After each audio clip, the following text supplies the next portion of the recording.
for most people, going from a digital model to a physical ring they can wear is still far from straightforward. Introducing our software, Nooks. Building with computer-aided design on a simple idea. A prompt plus refined workflow. First, we start with a vague idea expressed in natural language. You can refine it as you wish. Then, you take full control using the intuitive sliders to fine-tune and create. But also, just to play around with mistakes. But how do I get the ring to my hand? That's an excellent question, Martina. It's like nothing. The audio is coming from probably from the camera. We at Nooks probably. Okay. Manufacturers like HP using their industrial 3D printing machines that allow for production of complex geometries. Or cap-to-metal manufacturing companies that ship the ring straight to you, making it one seamless experience. Through this process, you're able to input your style, like our team did here with these set of rings. Not just through words, but through actions. To finally have the finished ring delivered straight to your hand. Whether you're a designer, experimenting with new technology, or a first learner, making a ring for someone you love, Nooks handles the math behind the scenes, so your design can come to life, and you can focus on the details that make your voice shine through. But we believe that is way bigger than jewelry. Rings and bracelets are just a proof of concept. Any market built on personalization, from your sunglasses to your shoes, and even furniture, could be the next step for us and benefit from this technology.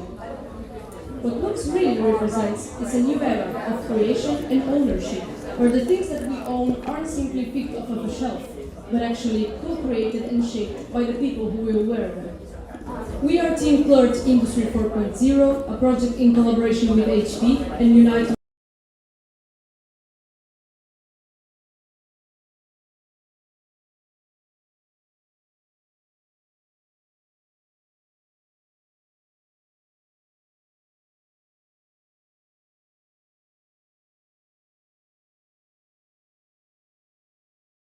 Input audio.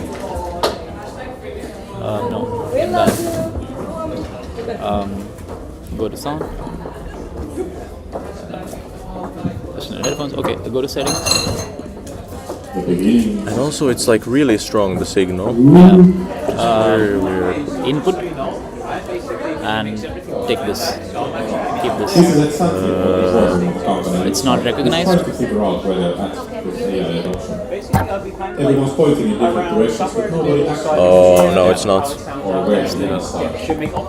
Without proper measurement, It's the laptop input is the laptop. Try this.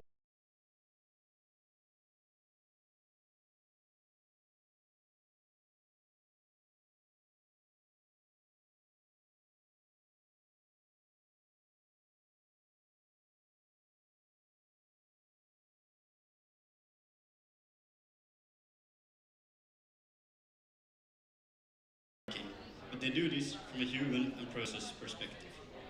The task that Brilliant gave us was to help them figure out how we could improve their service offerings and thereby help companies make sense of what AI means concretely for them. In doing this, we interviewed over 40 different companies, experts and researchers, and out of all of our research, two things stood out. There's no proper way of measuring where you're at with AI adoption, and middle management is where these change management projects go to be made or broken. So this is where our idea came from. In order to find your North Star, where you can realistically go, you need a proper and honest way of gathering data from the people who actually make or break your project. This is exactly what we made for Brilliant, a tool to help them gauge how ready their clients are to implement AI into their operations.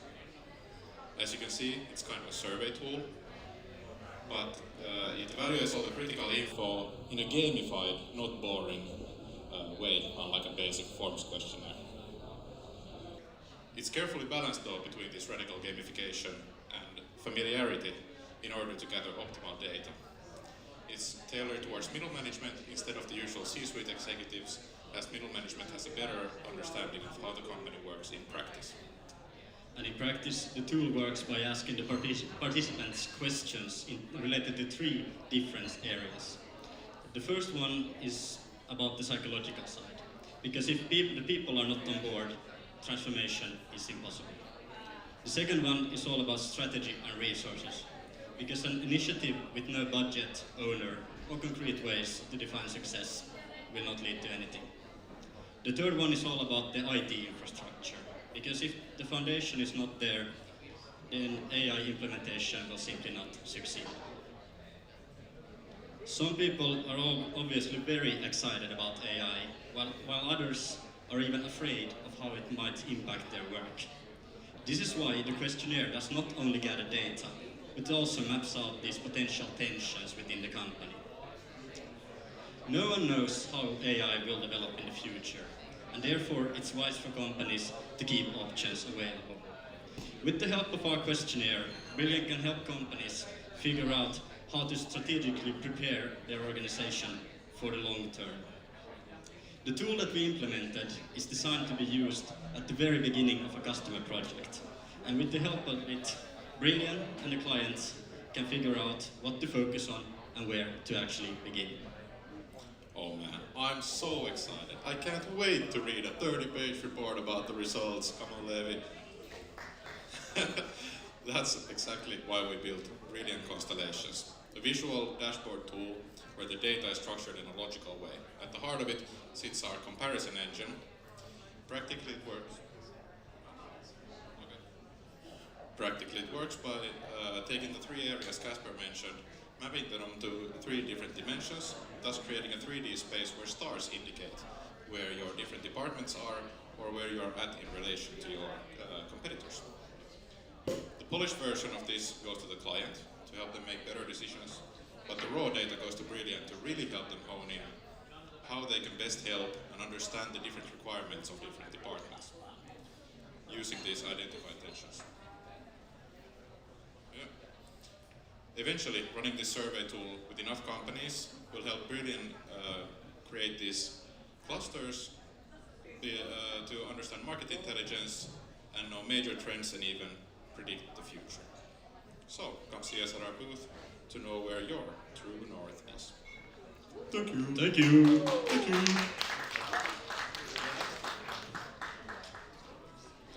And now it's time for Love Island. Unfortunately, that was cut out.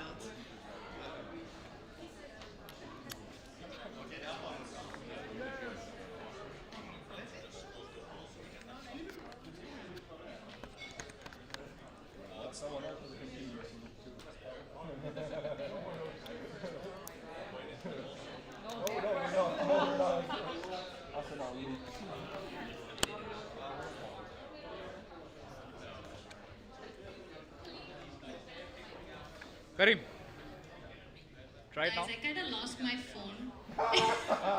So if you see like a golden reddish back case with a card. No. Okay. Yes. Sorry? It's not. Everybody tried calling. So if you see with a card holder, please. Yes. Another one, everybody who's presenting, if you have any audio in your presentation, please let us know now. Any of your presentations, if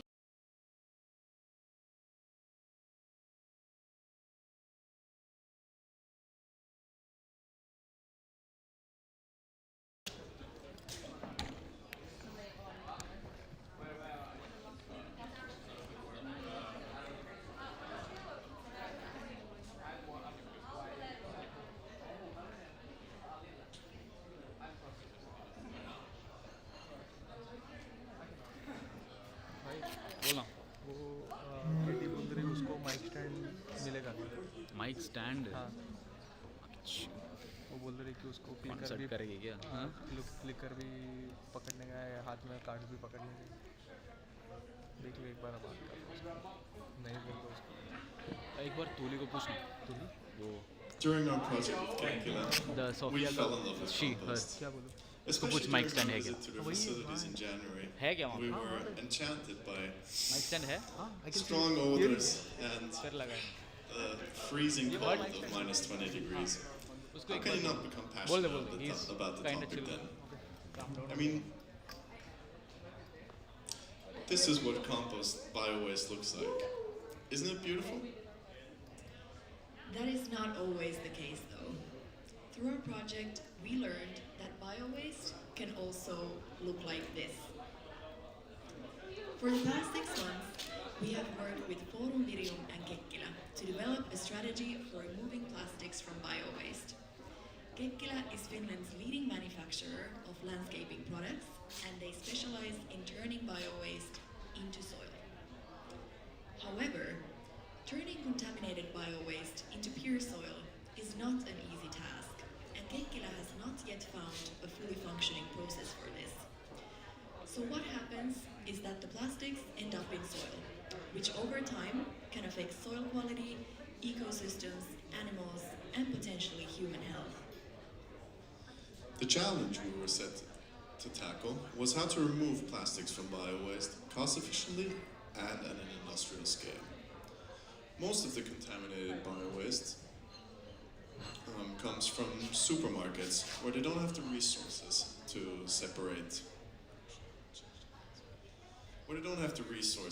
separate plastic packaging from food products. Since most of the contaminated bio-waste is already being processed at Kekkilä's facility, providing a solution for them creates the most impact. So, we created a strategy for the next 10 to 20 years that provides a clear roadmap on removing plastics.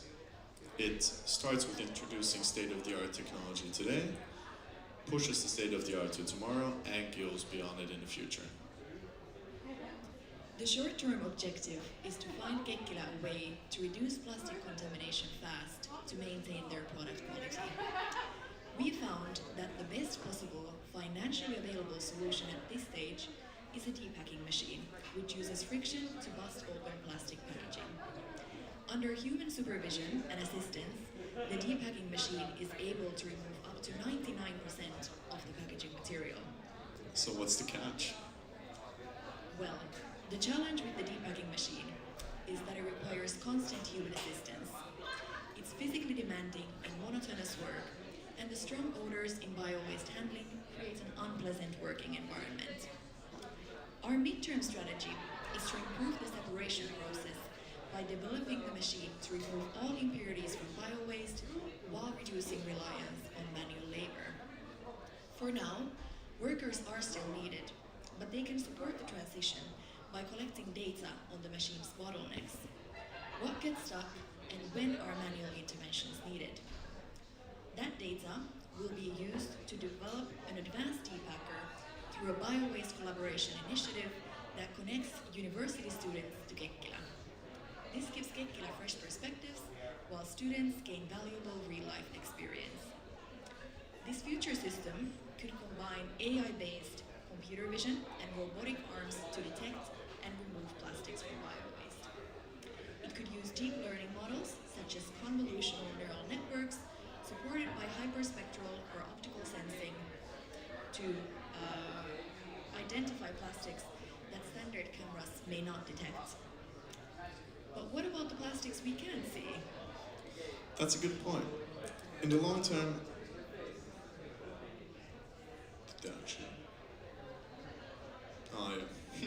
in the long term, we also need to target microplastics for our and the environment's health. Plastic-eating organisms are able to digest those microplastics present. Since the structure of plastic varies, different types of organisms have to be used. For our case, fungi and bacteria are the most viable option. They produce enzymes that break down the molecular structure that is making up plastic.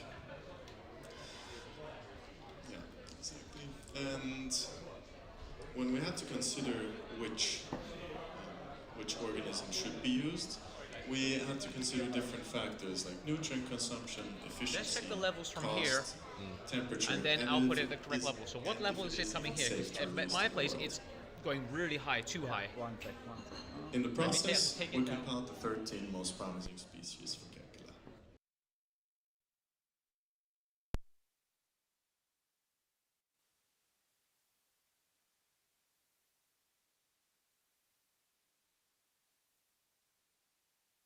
Worker well-being and the health of the environment and humans.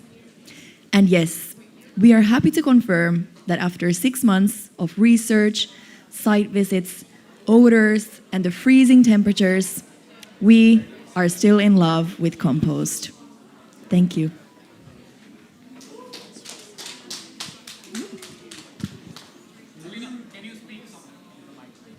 Yes. Is it working? Okay. Yeah, we love Kekkilä. It's okay? Thank you.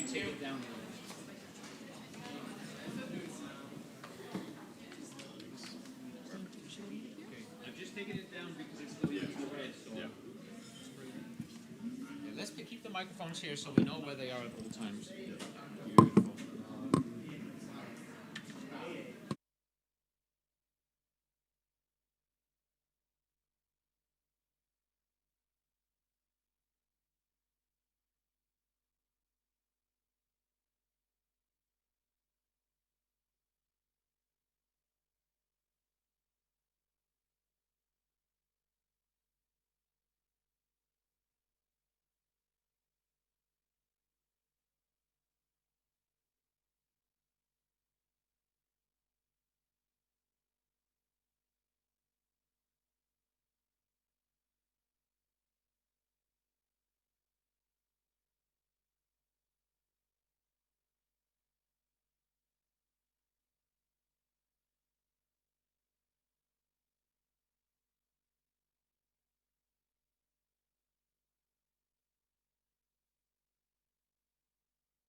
Mic check.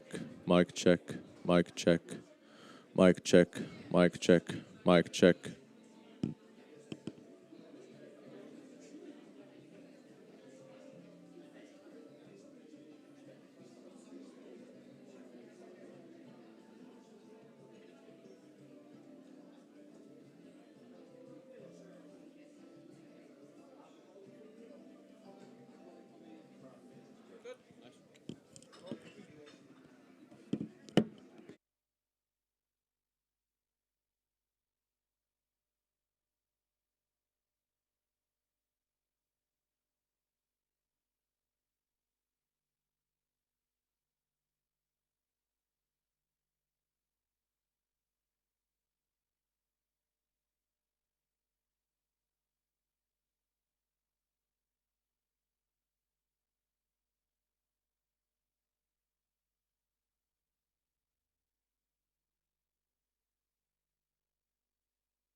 And then we go with the themes. Yeah. Okay? So just a short change.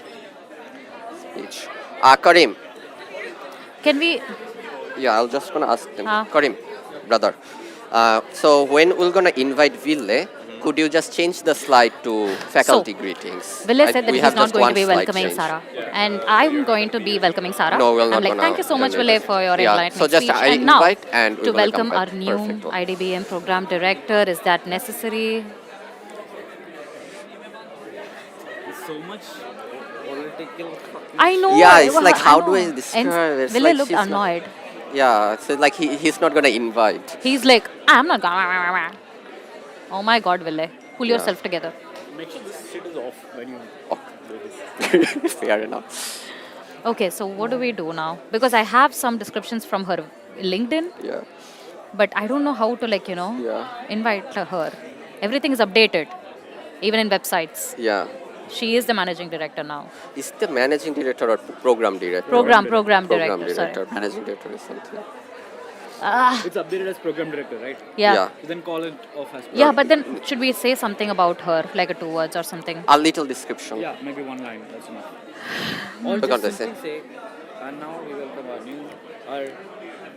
And now we welcome our current program director. our new program director, Sarah Linman.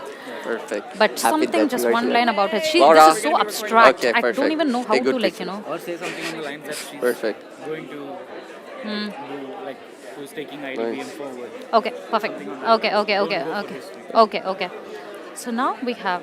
Perfect. Something on the lines that she's taking IDBM forward. Yeah. Ville. Yeah. So now that we have talked about Ville. Thank you. Perfect. I feel okay. And It now? will be good. Yeah, it will gonna start in 10 minutes. Just doing Now, some last moving final on, touches, we but have our should be cool. new.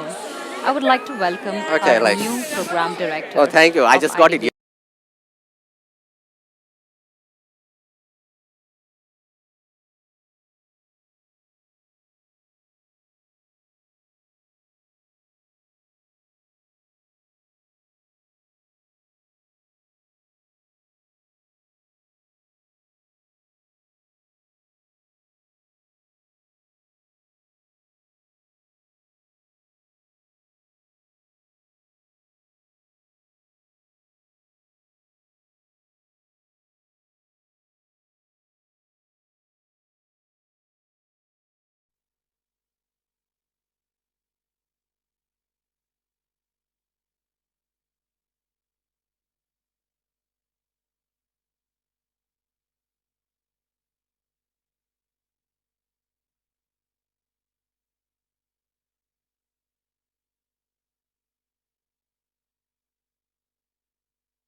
Check. Hello, everyone. Good afternoon. So we will be starting soon, like in 2 minutes. So I request everyone to please find your friends, take your seat, and settle down so we can, start the event on the right time. Thank you so much.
Hello, everyone. A very warm welcome to IDBM Impact Gala 2026. After months of prototyping, brainstorming, traveling, and maybe sometimes questioning every life decisions during group work, we finally made it, and we are here. So we are going to be your host for today. I'm Priyanka from the current IDBM batch, and just like IDBM Challenge, I'm once again here on stage, escaping real responsibilities. So. And I'm Romo, one of the second years in IDBM. One word that I learned during my time in IDBM, which I make sure to bring up in every conversation, is paradigm shift. Well, I can't tell whether this year be the year of paradigm shift, but I can tell this year has been very extra special because it marks the 30th anniversary of IDBM. And so 3 decades of bold ideas, innovation, and a community that continues to cherish the boundaries between business, technology, and design. So we are incredibly happy to welcome all of you students, faculty, alumni, our partners, friends, and guests to celebrate the amazing work behind this year's industry project. And it's lovely to see almost a full house here. So for the audience here, can you please raise your hand if this is the first time you are participating in an IDBM event? Wow, that's amazing. So firstly, thank you so much for joining with us today. And just as a gist about IDBM Industry Project. So the capstone is built on challenge-based and inquiry-driven learning, fostering deeper engagement and collaboration. So every year, selected partners collaborate with IDBM students in a 6-7 month project that combines the strength of the program Our faculty and the wider Aalto University's ecosystems expertise to address real-life business cases.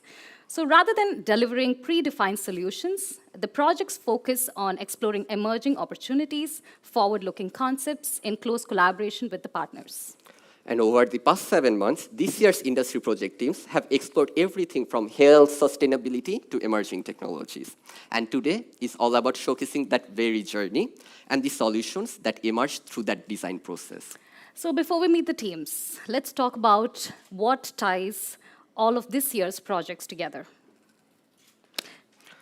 Every project that you'll see today already exists within a living system, an organization, a technology, a community.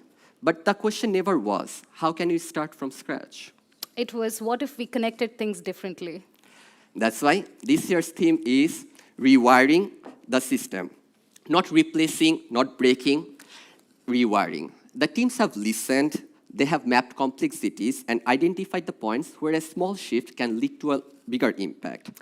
So through creativity with intention, these projects have challenged how existing structures can be reshaped towards a better future.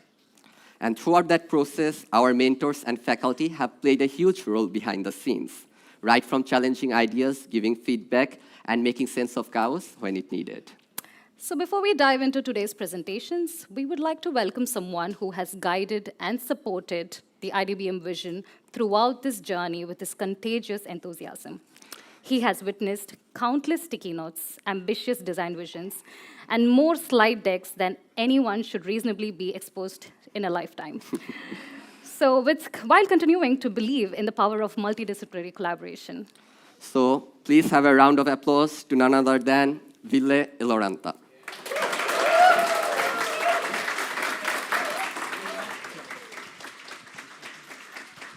I know I'm loud, but maybe I need a mic.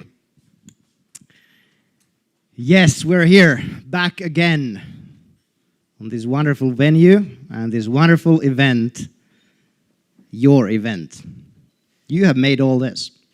I wasn't here in the morning, I was sleeping late. I was having my phone on, but it never rang, and that's a great thing. That's actually what we try to do, to render, to a certain extent, the faculty members non-needed. You made this, the whole project, and today. That's why I feel so super proud of you when I'm standing here.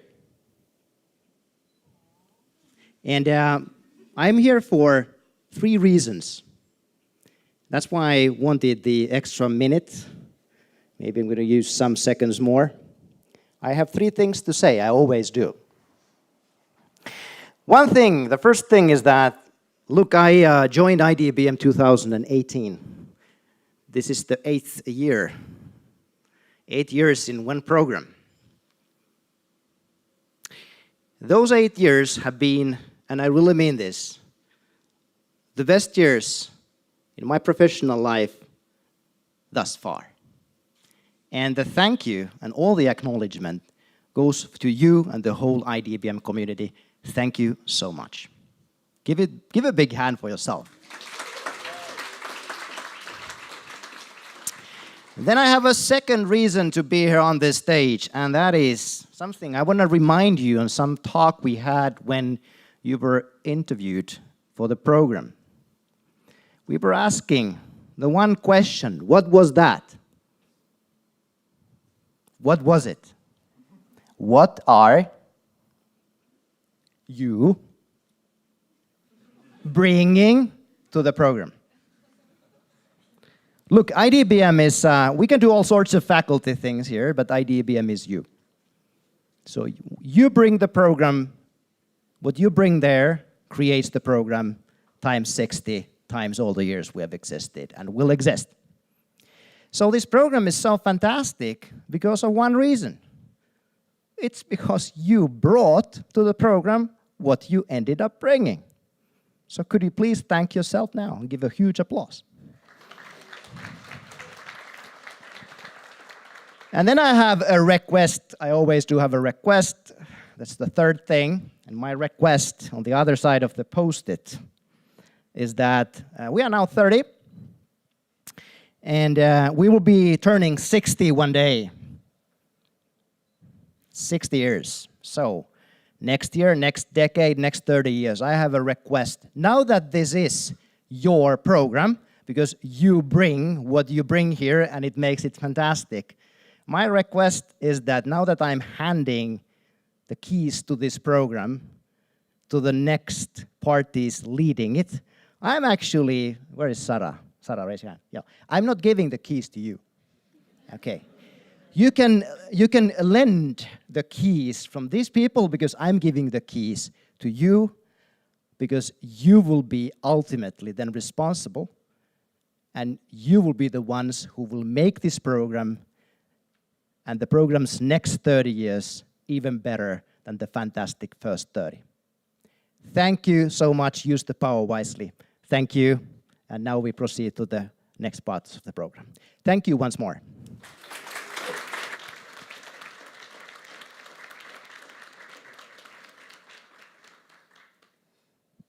Will somebody else speak? Yes. Yeah, I can speak.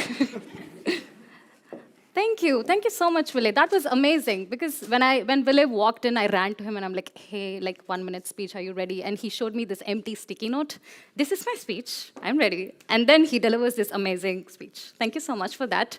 And now we would like to invite the person who is going to be taking IDBM's vision forward in the future. So I would like to welcome Sara Lindman on stage.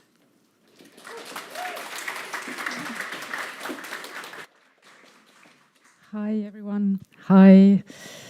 Exciting to be here. So first, thank you, Ville, Nina, you, all the partners, everyone, Hanne, that has been making IDBM what it is. It is actually really exciting to come into this sort of really vibrant, long-lived culture and get the opportunity to sort of continue it. So I'm grateful and humbled and excited. So yes, what am I bringing? I feel like that question is, am I on the, like, if I would be in the interview, what would I be saying? But since I'm the new director, I do want to share with you about that because that's of course what's on our mind. And I think, as also Ville has been saying, that these programs do sort of naturally evolve when people change and new people come in and what's happening in the world influences it and so forth. So the practicalities is that the curriculum period in Aalto is 2 years and we're starting one now. And that means that during the next year we will really be thinking about the future of IDBM. And then after 1 year that goes into the process, and then maybe after 2 years we have an IDBM that structurally maybe has something new. But for the next 2 years the courses remain the same, but the process starts now. And that process will be, I hope, a really collaborative one. So I'm super happy that Ville gave the key to you because also content-wise it is really going to be collaborative and just giving facilities for the students to learn. But so what am I bringing in? I think I'm sort of a quite long-term practitioner of systems change and sustainability innovation.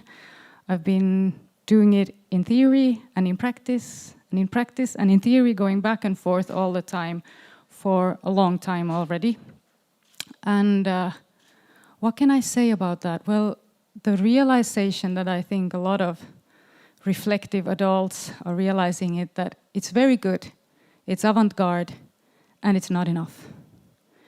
We are not seeing the changes that we want to see happening. Change is happening, but it's a very different change. We're seeing geopolitical change, we're seeing technologies coming in ways that are rather uncontrollable. So yes, we're seeing change, but it's not because of our effort. And even sometimes, with all our good intentions, our efforts are adversely influencing things. So we need to stop. And this is not just change, change advocates, but this is professionals in general. We are at a point where we have to perhaps recognize that the sense of control that we had, that we're on top of things, that we know how things are going, is fading. We don't really know.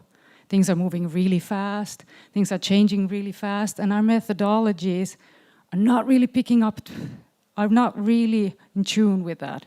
So there is a need to really sort of sit back, think, okay, if we want to take care of this precious planet that we have, we need to be a bit smarter than we've been before, once again. And we need to rethink our methods, we need to rethink beyond, what are our deep assumptions about how our institutions work, like university, ways in which it works, and so forth. So it's a wild and exciting time moving forward.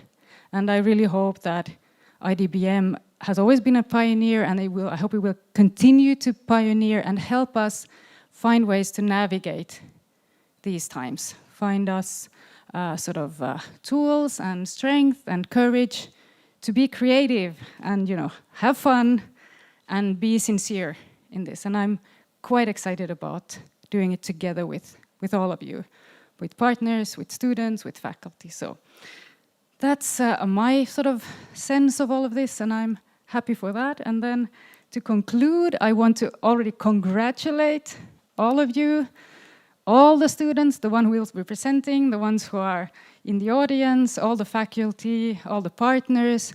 There's been a lot of attention and energy and love that has gone into this. And just the fact that you are in IDBM holds that you have put a lot of energy and effort and a lot of work into all of this, from all of these sides. And actually, that is the most precious thing we have. Our attention, our energy, our love. Where are we putting it? And how are we putting it? And this room is full of people that actually give that attention and love. And that's amazing. So hey, let's celebrate the show of all this attention that has been given and all this sort of care to address really difficult challenges and with exciting possibilities. So thank you, and let's the show begin. Yay!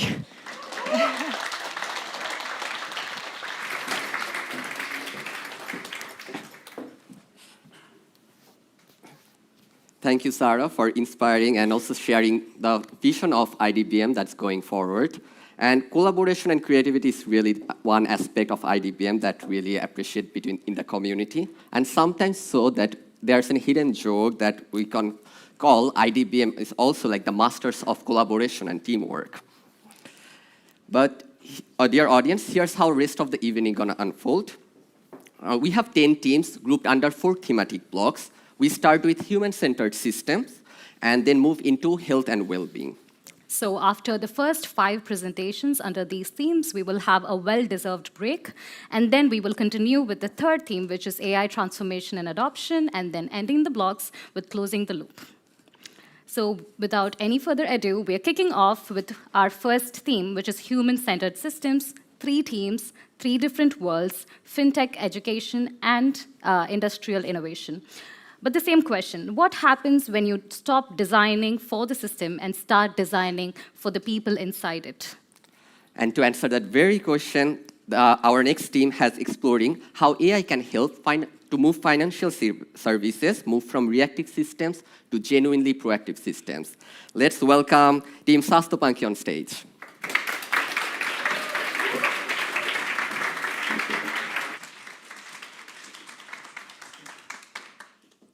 Yeah, thank you, guys. When you're young, adult life looks a bit like this. Open sky, endless possibilities. You feel like you're flying. Maybe because you got your first apartment, your first salary that finally lands in your bank account. But when actually you step into adulthood, then reality hits. Rent, groceries, transport, phone, insurance, student loans, everything adds up.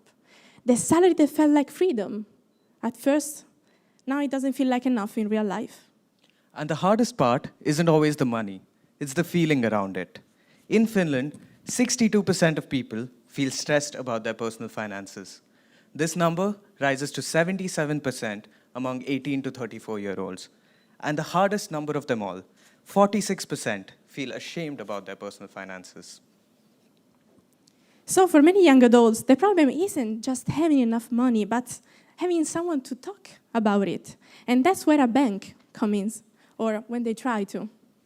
When we partnered with Sastupanki, we found that the customer understanding exists.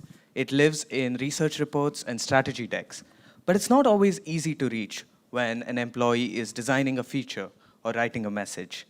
So teams have to constantly make assumptions when they're trying to answer one crucial question.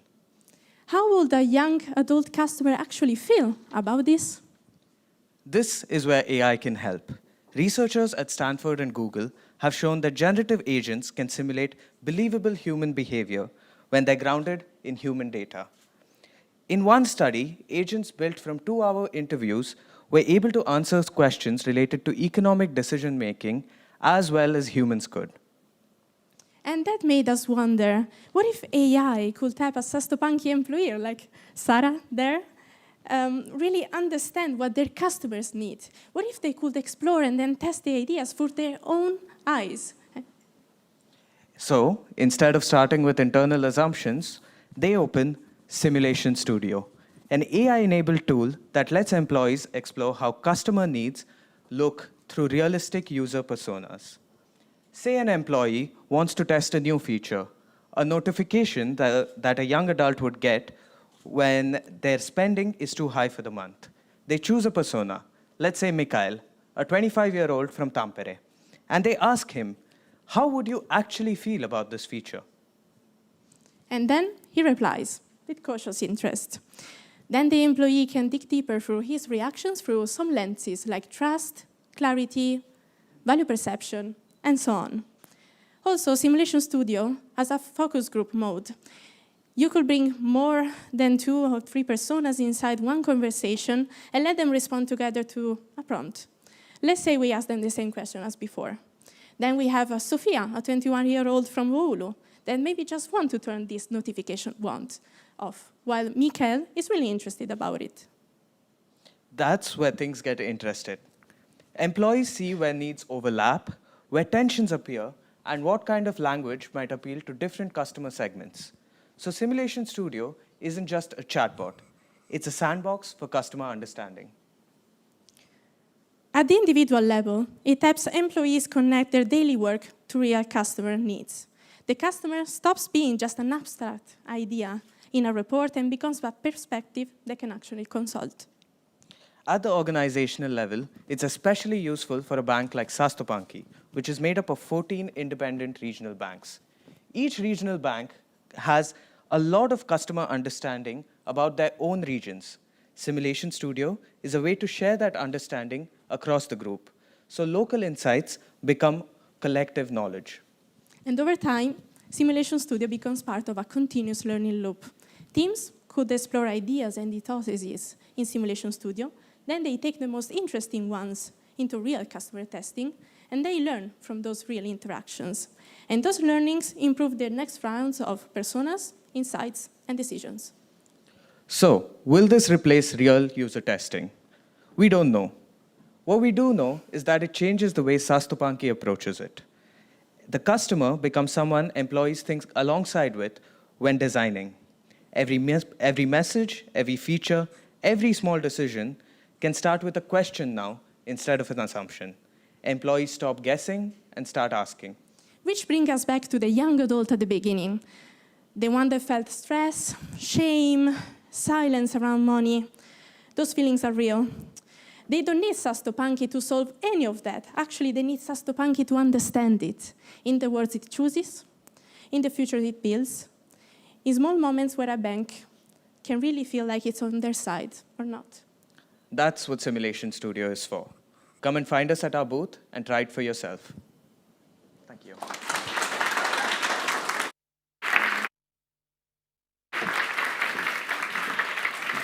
Thank you so much, team, for that amazing presentation. And of course, all of you will be having a lot of questions about the forthcoming presentations.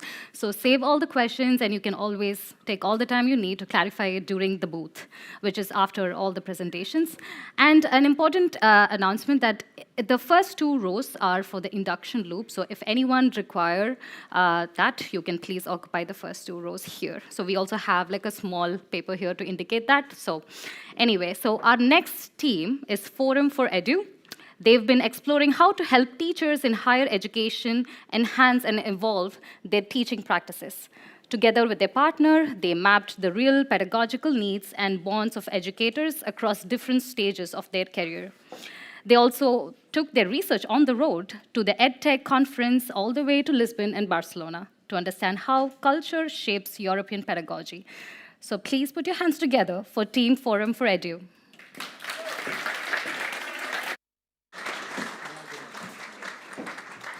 Hello, everyone. Hello. All clear? Academia is a lonely place. We found this a common theme amongst the higher education teachers we interviewed. From curriculum to lecture, responsibility is on one teacher, making it a one-person show. And all this for little to no professional recognition. This is where our partner, Forum for Edu, wanted to drive change. Tough. When they start, early career teachers are handed a stage and are expected to begin building a teaching identity, likely while adapting inherited methods and materials they did not design. They're expected to improve as a teacher without the necessary support network to guide them, and to prove their competence while still gaining experience. Managing a course alone isn't easy. And neither is remaining relevant. Even those with experience feel the pressures of keeping up with new tools and technologies or finding time to test new ideas. We interviewed teachers and decision makers across institutions, disciplines, and career stages, and observed the same pattern repeatedly. Teaching challenges are often solved alone. Experimentation stays in one classroom, and expertise is shared informally. Now, what if teachers did not have to navigate all of this alone? What if pedagogical development was collaborative instead of individual, continuous instead of one-off, and practice-based instead of theoretical? And that's where our solution, Teacher Square, comes in. It lets teachers bring their challenges to one platform. It can be co-working on these classroom topics, tracking their contributions, and sharing citable results. When they sign up, they're asked to give in their preference, their expertise, and the challenges they want to improve on. Based on their profile, there are connections shown from other teachers. Sprints are suggested to match their classroom interests. They are not working alone, but together with other teachers at the same time. At the core of our platform are these sprints. They're online collaborative problem-solving spaces, whether it's mentoring, co-designing, or a whole restructuring of a curriculum, you can do it on our platform. The co-working space has built-in tools that teachers know, like a shared whiteboard, scheduler, sprint-specific planner, and a shared library. Teachers who organize the sprints are offered templates depending on their chosen topics. And at the end of the sprint, our platform creates a collective result. These are reflections with the participants, the research summaries, and developed frameworks. This document becomes an open resource similar to peer-reviewed research papers. Now, each co-published document becomes part of a teacher's profile. Now they can show what they've worked on, who they worked with, and how their ideas took shape and got transformed by others, providing a personal teaching portfolio that follows at the sprint and materials one teacher makes or contributes to, documenting pedagogical development. Now, we are not the first to offer community to teachers. Professional development and knowledge-sharing platforms exist. Forums, static repositories, or expensive mentoring programs. But Teacher Square is different. Here, teachers solve the challenges they already face, and share what works together. Concentrating effort and minimizing resistance through a shared process where knowledge flows in 2, 3, or even 5 directions across institutions, disciplines, and the globe. Over time, Teacher Square can grow into a bridge between teachers and institutions. And maybe cross-institutional collaboration stops being the exception and becomes the norm. As more teachers participate, institutions begin to see where teaching innovation is happening, what challenges are shared across departments, and which practices are gaining traction. As sprints add up, so does shared practice, allowing these teachers to reach further than any one classroom or institution could alone. Come visit us at our booth right above, where teachers gather and expertise multiplies. Thank you.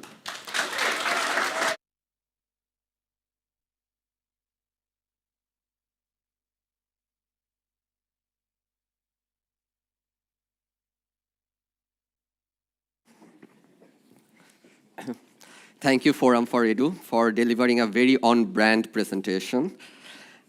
Next, we have the team that worked on redesigning the user experience of Kemira's innovation playbooks, exploring how innovation process could become more collaborative and engaging within a large industrial company. Please welcome Team Kemira.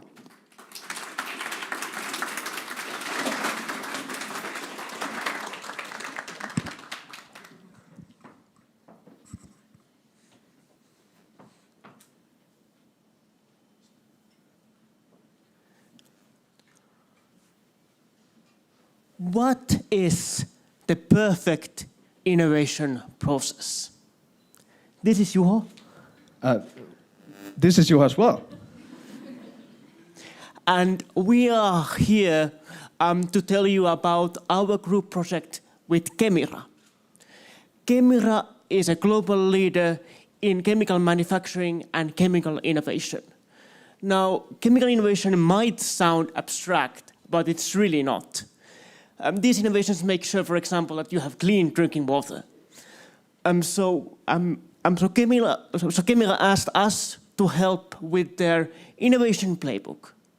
The innovation playbook is a manual for their project managers that guides them through their projects task by task. It sounds pretty simple, right? Yes, but there's actually an issue.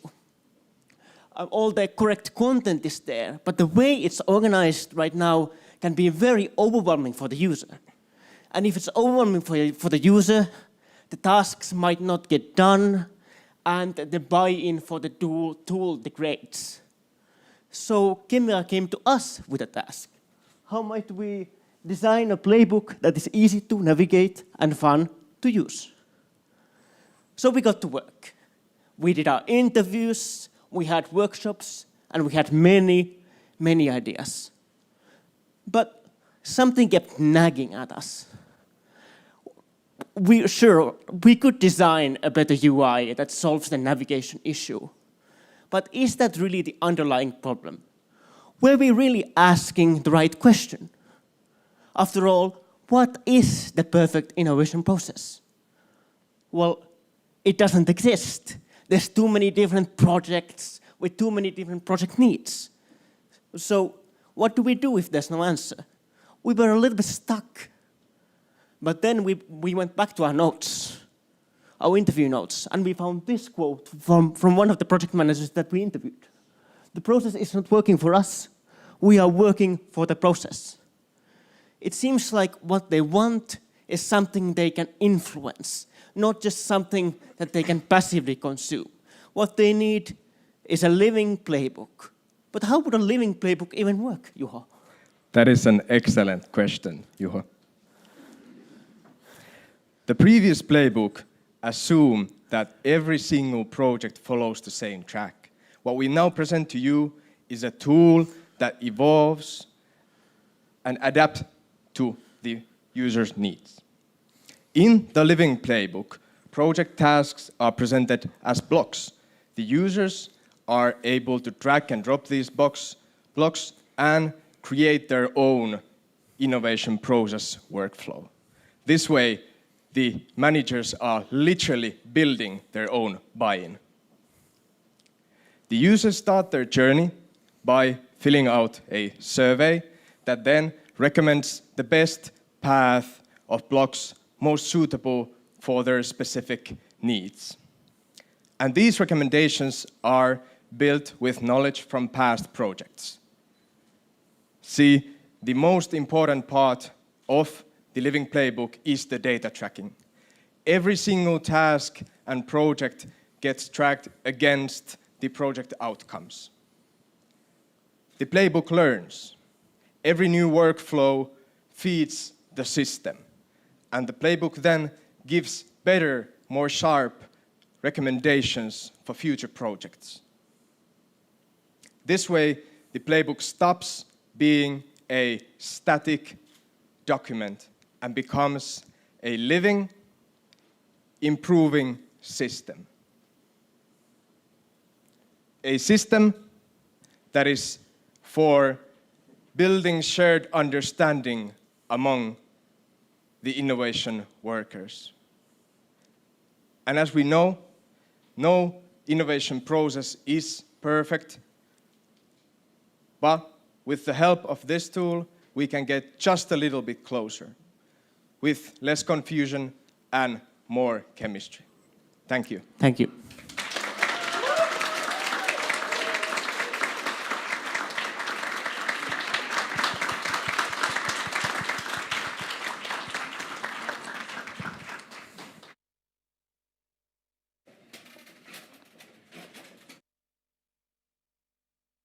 Well, thank you so much, you hosts, for that amazing presentation.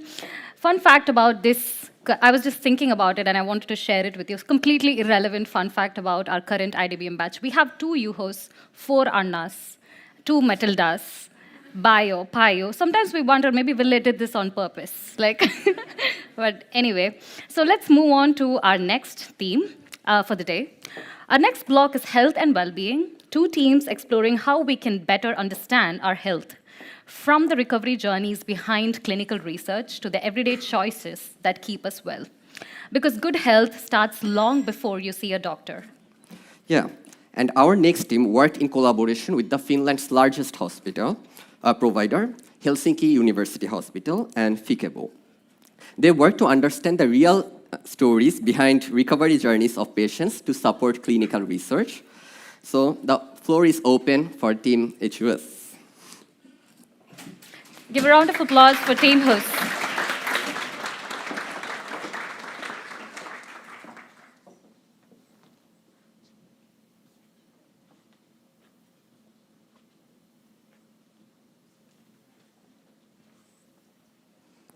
Our story begins with Mr. Peter, who unfortunately broke his knee a few weeks ago and had to undergo a surgery.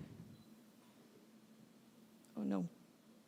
After the surgery, Peter went to see his doctor and anxiously asked him, when can I walk my dog again or go grocery shopping by myself?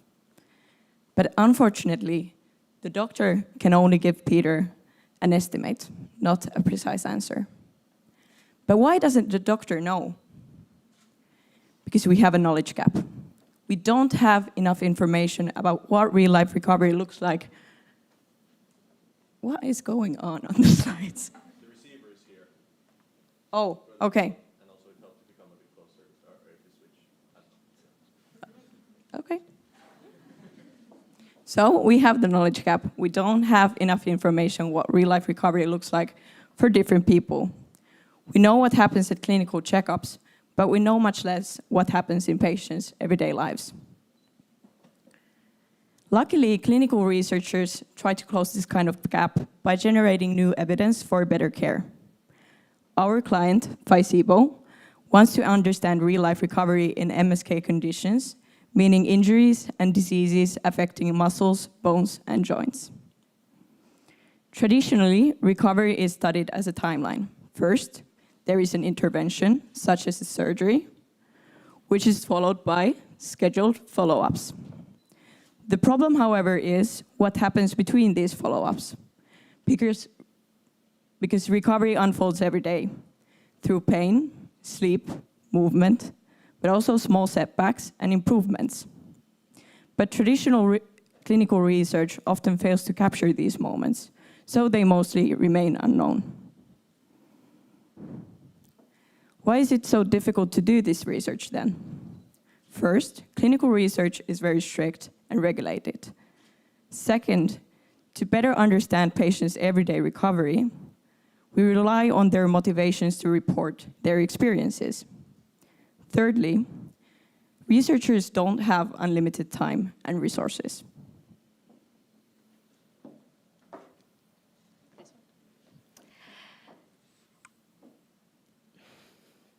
So our solution is an AI-driven platform that transforms patient real-life stories and experiences into new knowledge about MSK recovery. So how does it look like? We collect the information from the patient with an app. They can log in every day and record their recovery. Then the data from all the patient is aggregated into one database that holds information that has never been collected before. Then with AI pattern recognition, we can start analyze it. For the patients, those are new insights about their own recovery. For the researchers, those are new hypotheses and research questions that they can later validate in clinical research and create new knowledge that will be accepted in the medical community. So this platform have different interfaces, and we would love to show some of it. And we'll start with the patient app, and specifically with the way they record their recovery. What's unique about it is that we don't collect the information in a vacuum, but in the full context of their life. So remember Peter? He really concerned about pain. And every day he can mark where he felt pain and how severe it was. But from our user testing, we've learned that different patients care about different stuff. They have different conditions, different personalities. So the app has to be tailored specifically for each one. Some might want to write a diary about their own recovery. Some might have only 1 minute that they can only answer a few questions. The patient will also have access to insight about their recovery. They can check how their pain improves over time. They can ask questions and get tips and recommendations based on their own patterns. Let's move to the researcher platform. This platform functions as a new team member or research assistant that can help the researcher because it can make sense out of massive amount of qualitative data. The researcher will have an hypothesis generator and access to all the data that support the hypothesis. They will also, sorry.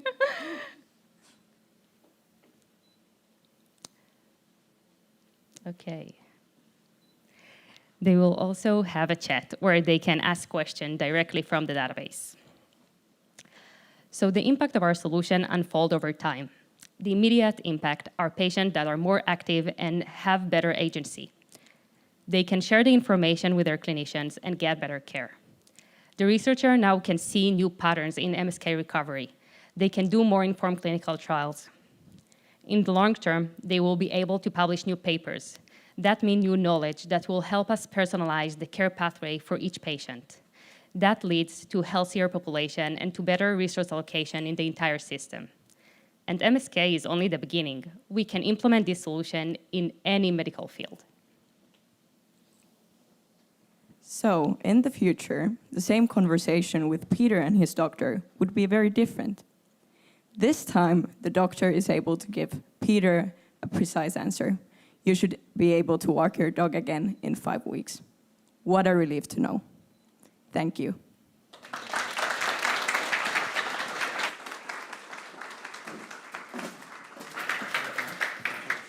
You can say it.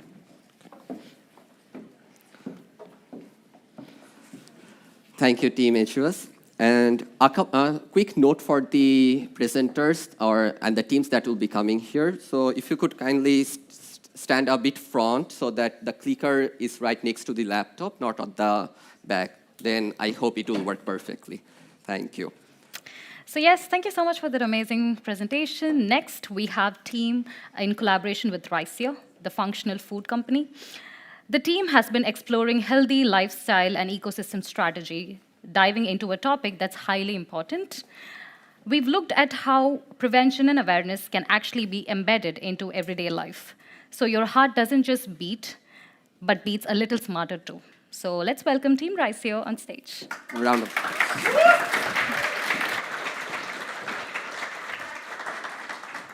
Hello, everyone. I'm Sonia, and I would like to introduce you to Peter again. So here, Peter is 34 years old. He's busy. He has a 40-hour work week, and, well, he goes to work, and that's a lot of what fills his life right now. Every day, he only has 20 minutes for lunch. He doesn't really think about what he eats. He just goes to the workplace cafeteria and grabs whatever is closest. One day, Peter goes to the doctor, well, again, as in the last presentation, and here, he is told that nothing is wrong. Everything is good, nothing alarming. And that is actually exactly the problem. Cardiovascular disease is often invisible before it becomes serious. 50% of European adults have high cholesterol. And well, Peter feels fine now, but often, so do millions of other people before the first warning signs appear. And when there's no visible risk, it's very hard to have any incentive to change habits, track their health, or buy more expensive food. Well, our partner Riceo has already been tackling this issue with their product line Benecol, helping people to lower their cholesterol and prevent CVDs. We are too happy to join this mission. So, what can we do? Well, our team decided to focus on one daily moment that repeats for most of the adult population every day. Lunch at work. Well, Peter is not thinking about cholesterol when he's having lunch. He's thinking about price, time, convenience. So instead of starting with health education, we're starting with an incentive. Choose healthier lunches and get more free meals. It's that simple. Because when the health risks feel very distant, the reward needs to feel very close. So how does this actually work? Peter chooses a healthier lunch option at the cafeteria of his workplace and scans it in the Riceo app. After 8 healthy meals, he earns a free meal and Benecol discounts.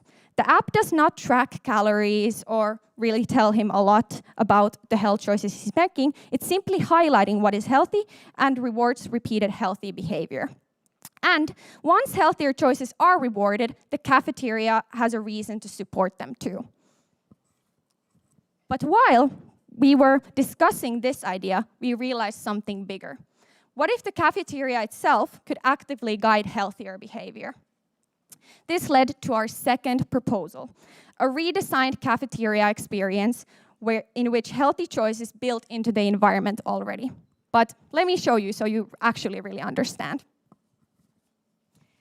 As Peter enters the cafeteria, healthier choices are quietly built in, which means that menus highlight key nutritional qualities like high fiber, low sodium, low unsaturated fat, etc. Healthier meals and side options are placed first and visible, so they're easier to reach, while unhealthy impulse decisions are less visible. Peter still has all the freedom to choose whatever he wants, but now the healthier choice is also the natural one. After choosing his meal, Peter's tray is scanned automatically. The scanner gives him small supporting nudges in real time, such as, great source of fiber you have on your plate, or you're lacking some vitamins there. Maybe you can add a fruit later. If the meal is high in unsaturated fat, heart-healthy Benecol products are recommended right near the checkout. These are not warnings or restrictions. These are small moments that are building awareness day after day and will be building into a lifestyle. So why does this actually work for everyone involved? Well, employees get simple guidance that makes healthier choices easier, while companies get to support their employee long-term well-being, which actually leads to better performance. Cafeterias get to be part of creating a more health-conscious dining experience. At the same time, Riceo evolves from selling solely healthier products into becoming a partner in everyday well-being. Not through strict control or fear-based messaging, but through positive guidance in the workplace. Of course, okay. The cafeteria concept is very ambitious. It requires collaboration between many stakeholders, and the access to point of sales in the cafeteria is very difficult. That is why we intentionally have the 2 levels. The first proposal, the reward-based app, can be tested quickly, and it doesn't require the whole cafeteria system to change. The second proposal is the longer-term ecosystem vision. What preventative health could look like when cafeteria itself becomes part of the solution? And to reassure you all, it's not solely theoretical at this point. There are already cafeteria research environments, such as Turku University's Flavoria Flex program, exploring food scanning technology in a redesigned cafeteria setting. That means that the next step doesn't need to be a full-scale implementation. It can be a pilot with an already interested partner. And Peter, he still has that 20 minutes for lunch, but now the healthier choice is also the natural one. And this shift actually really matters, because prevention works best before there is a visible problem, and not after it is already too late. Thank you.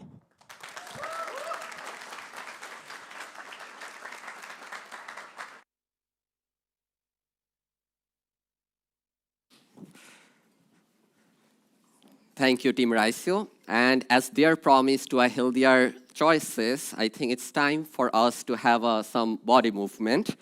And so it's time for a short break. And we'll be back right shortly at 14:30. Meanwhile, you can go around, mingle, but please come back 2:30, because we have more exciting, at least as exciting as the ones coming forward. Yes. Thank you.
Hello, hello, hello. So, I can do this. oh, okay, thank you. Hello, hello, hello. A lot of mingling session happening, and we will have time after the event where you'll get to chat with the booths will be there right at the corner where you get to chat. But right now, I'd like to welcome back everyone to their seats because the third session is about to start. Come on, guys, let's find our seats and let's keep the event on schedule.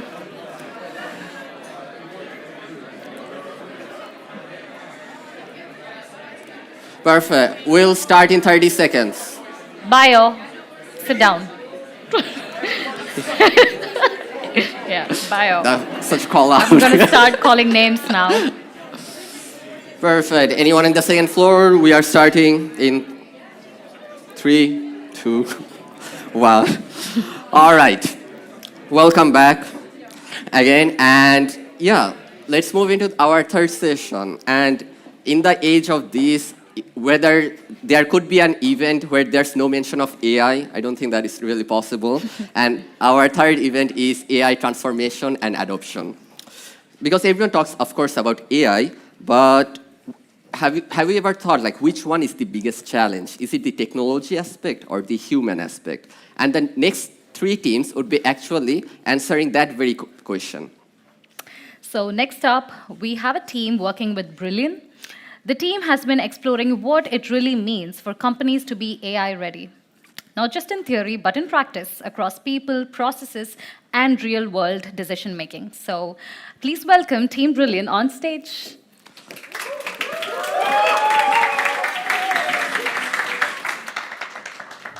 Thank you, guys. All right. Before we start, I want all of you here to close your eyes. And no peeking. All right. And now I want all of you to point towards where you think true north is. So point towards north. Keep your hands up, open your eyes, and take a look around. This is exactly what the boardroom of a company looks like who's trying to figure out where they're at with AI adoption. Everyone is pointing in different directions, but nobody actually knows where they truly are. Without proper measurement and evaluation methods, it's difficult to know where to go and to even see the value in starting. Companies feel this pressure, but they're flying blind without a compass. My name is Kasper. And I'm Henrik. And together with the rest of our team, we spent the last half a year building this very compass for our client, Brilliant. And Brilliant is a young Finnish AI consultancy company specializing in helping their clients implement AI into their ways of working. But they do this from a human and process perspective. Our task was to figure out how we could help Brilliant improve their service offerings and thereby help companies make sense of what AI means concretely for them. In doing this, we did over 40 different interviews with industry-leading companies, experts, and researchers, and out of all of our research, 2 things stood out. There's no proper way of measuring where you're at with AI adoption, and middle management is where these change management projects go to be made or broken. So that's where the idea for our project came from. In order to find your North Star, where you can realistically go, you need a proper and honest way of measuring data from the people who actually make or break your project. So, that's exactly what we made for Brilliant. A tool to help them gauge how ready their clients are to implement AI in their operations.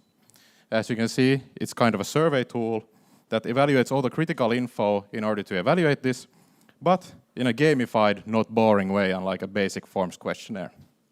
It's carefully balanced, though, between this radical gamification and familiarity to ensure proper data. It's tailored towards middle management instead of the usual C-suite executives, as middle management usually has a better understanding of how the company works in practice. And in practice, the tool works by asking participants questions related to 3 different areas. The first one focusing on the psychological side, because if the people are not on board, transformation is impossible. The second one is about strategy and resources, because an initiative with no budget, no owner, and no concrete ways to define success will not lead to anything.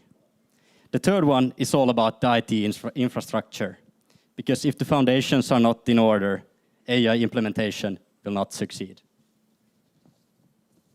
Some people are obviously very excited about AI, while others are even afraid of what it will do to their work. This is why the questionnaire does not only gather data, but also maps out these potential tensions within the company. No one truly knows where AI will go in the future, and therefore it's wise for the companies to keep options available. With the help of our questionnaire, Brilliant can help companies figure out how to strategically prepare their organizations for the long term. And the tool that we implemented is designed to be used at the very beginning of a customer project, and it will help Brilliant and their clients to figure out what to focus on and where to actually begin. Oh man, I'm so excited. I can't wait to read a 30-page report about the results. Said no one ever. And that's why we are building Brilliant Constellations, a visual dashboard tool that structures the data in a logical way. At the heart of it sits our comparison engine. In practice, it works by taking the 3 areas Casper mentioned, mapping them onto 3 different dimensions, thus creating a 3D environment where stars indicate your different departments or where you're at in relation to your competitors. The polished version of this goes to the client to help them make better decisions, while Brilliant gets all the raw data to really help them narrow down how to help the client better and to understand the different requirements of the different departments in the client company using these identified tensions. Eventually, once enough people have, companies have answered this, these clusters start to form, helping Brilliant gain market intelligence, know major trends, and even predict the future. So, come to our booth to know where your true north is. Thank you. Thank you.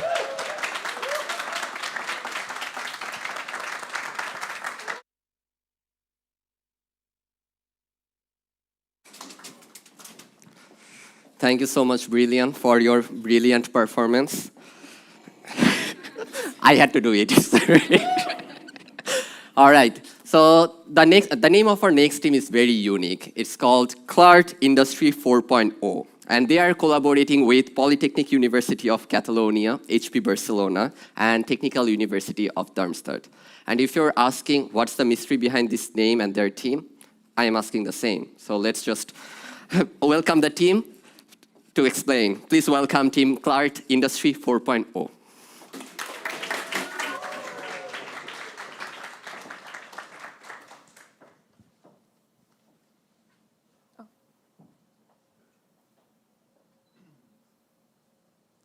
It's not going back. Okay. So, here's a picture of my grandmother's hand with her favorite rings on. When I was a child, she would tell me stories about each of her jewelry pieces all the time. Every ring, every bracelet, every detail felt personal. But the rings I wear today, well, I've seen them on other people, in stores, online. And that raises a question. How do we make jewelry feel personal again? Today's jewelry market spans everything, from exclusive pieces to accessible, mass-produced options. This range allows people to use jewelry to express personality, emotion, culture, and belief. Yet, despite all this variety, finding a piece that feels truly personal isn't easy. Mass-produced options are affordable and widely available, but can feel generic, while custom designs are unique, but very, very expensive. So, people spend hours browsing stores, websites, in search of finding that one piece that truly resonates with them. But what if we didn't have to search at all? What if, instead of hunting for the right piece, you could design it yourself? Well, this is what drew us and thousands of other people into AI in the first place. We saw tools that could generate entire 3D models out of a single sentence. And for a brief moment, we thought we found a solution. But of course, the more we used them, the more we realized that something was missing in the workflow.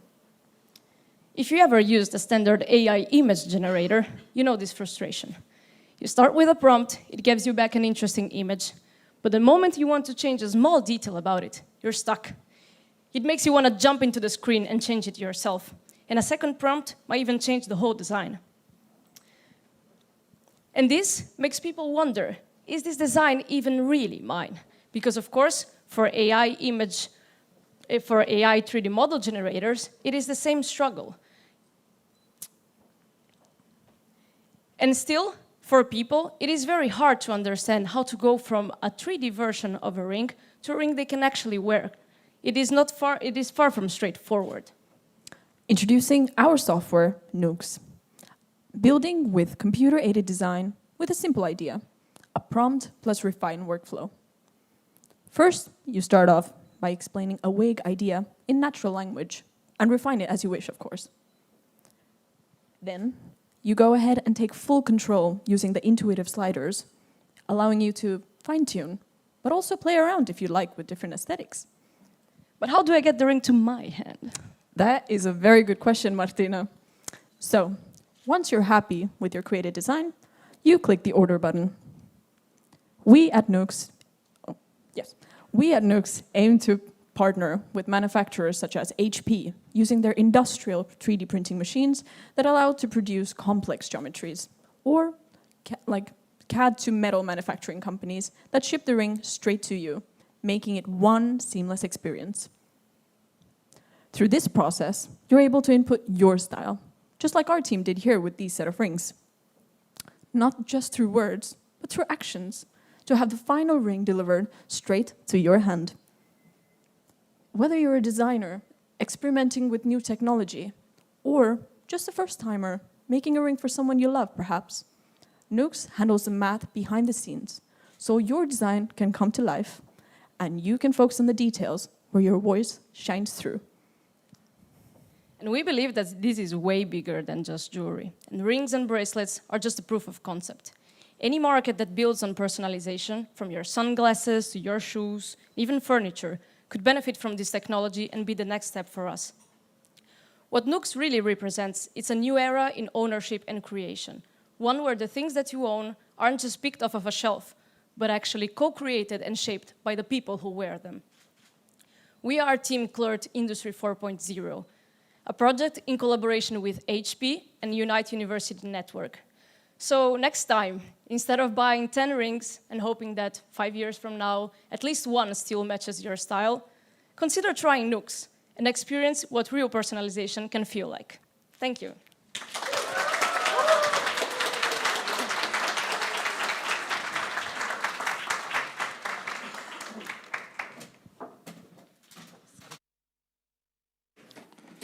Thank you so much, Nukes, CLERT Industry 4.0. And yes, so we have almost arrived at the last section of our team's presentations. And we call it closing the loop, because this section moves towards that. The next three teams looked into the whole life cycle of materials and asked, where do they actually end up, and how can you design systems that bring them back? So next up, we have the Aalto Global Impact team. Every second, Kenya receives large volumes of second-hand clothing from the global north, but a significant portion arrives damaged. So entering the system not as fashion, but as waste. So the team asked a simple but urgent question: what can we do with the textile waste that is already here today? After a short and powerful journey in Nairobi, Team AGI is here to share their innovation. So please welcome Team AGI on stage.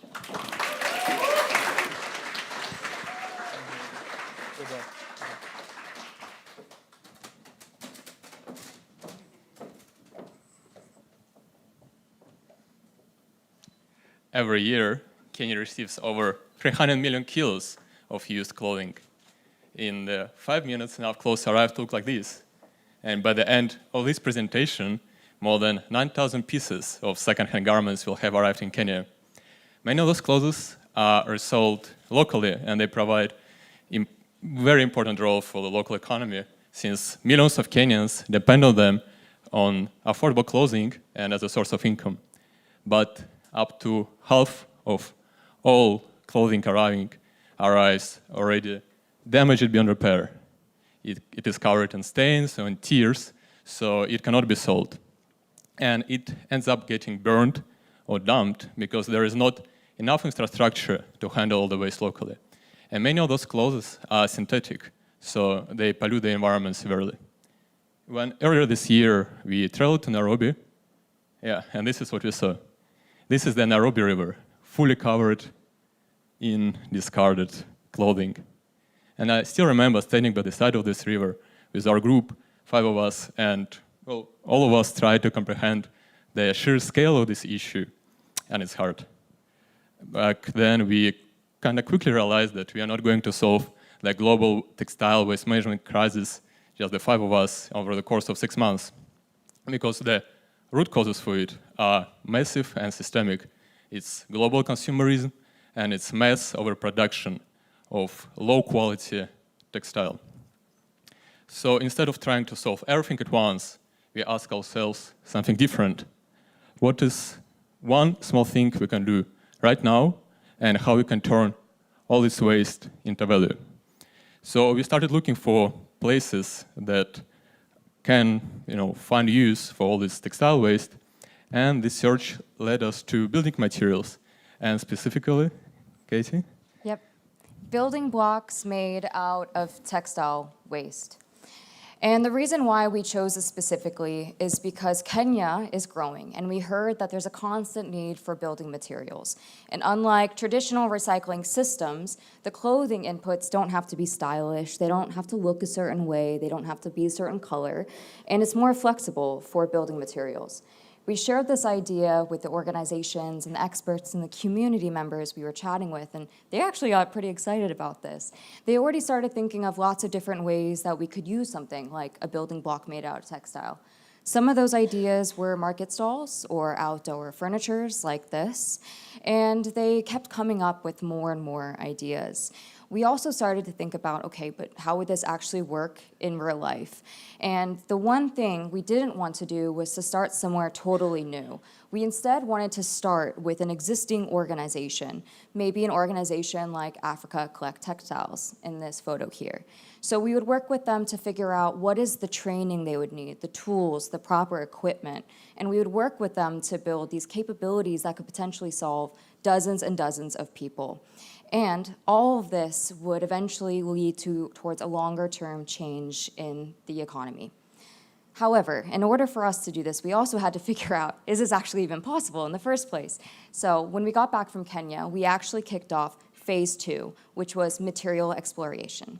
We worked in Aalto Lab at Aalto University, and we had a few different steps, because what we wanted to do was to understand just how much textile waste could we fit into a single block while still using somewhat more sustainable binding chemical agents. So we took discarded, shredded textile waste from Aalto inventors. We mixed it in a bucket with sustainable binders, more sustainable binders that are currently being used. We also packed it into 3D molds that we created, and then we eventually tried to press it and measure its compressive strength, because there is a certain requirement to be able to be used for applications like market stalls or furniture. At the end of this experiment, we ended up having 8 prototypes of varying results, some showing a little bit more promise than others, and you can see the results actually upstairs at our booth. But the most exciting part of this was to be able to see the amount of textile that could actually be put into something like a building block that could fit in Ilya's hand right here. The concept of that was quite mind-blowing for us, and we got really excited. And so, of course, there's still much that we need to understand. This is just an early stage idea. And the next phase would need to involve more things, like understanding a little bit more about the weather resilience, the durability, how this would actually work in the local context. We'd also want to go back to the individuals and the organizations we spoke with in Kenya to get a better idea of how could we move this idea further. And of course, money is always important, so we would hopefully secure funding as well to continue building this in the right way. I think it's safe to say that for all of us, the most valuable and transformative part was the conversations, having the opportunity to sit down and meet with so many different people, entrepreneurs, environmentalists, advocates, organizations, professors, so many people that have been working in this space for so long, and they've been trying to figure out what to do, and they've been doing a really great job. And they were able to help us really understand more about the problem, and they shaped this from the very beginning. What we'd want to do is to continue working with those individuals as we move forward in this project. So we know that this block is not going to solve this wicked, very massive textile crisis, but we do have a really good feeling about this block, and we have a feeling that this will help move us a little bit forward. So if you'd like to feel the block for yourself, or hear some of the stories that we had in Kenya, we invite you to hang out at our booth and take a selfie in the mirror. But thank you so much. We really appreciate it. Thank you.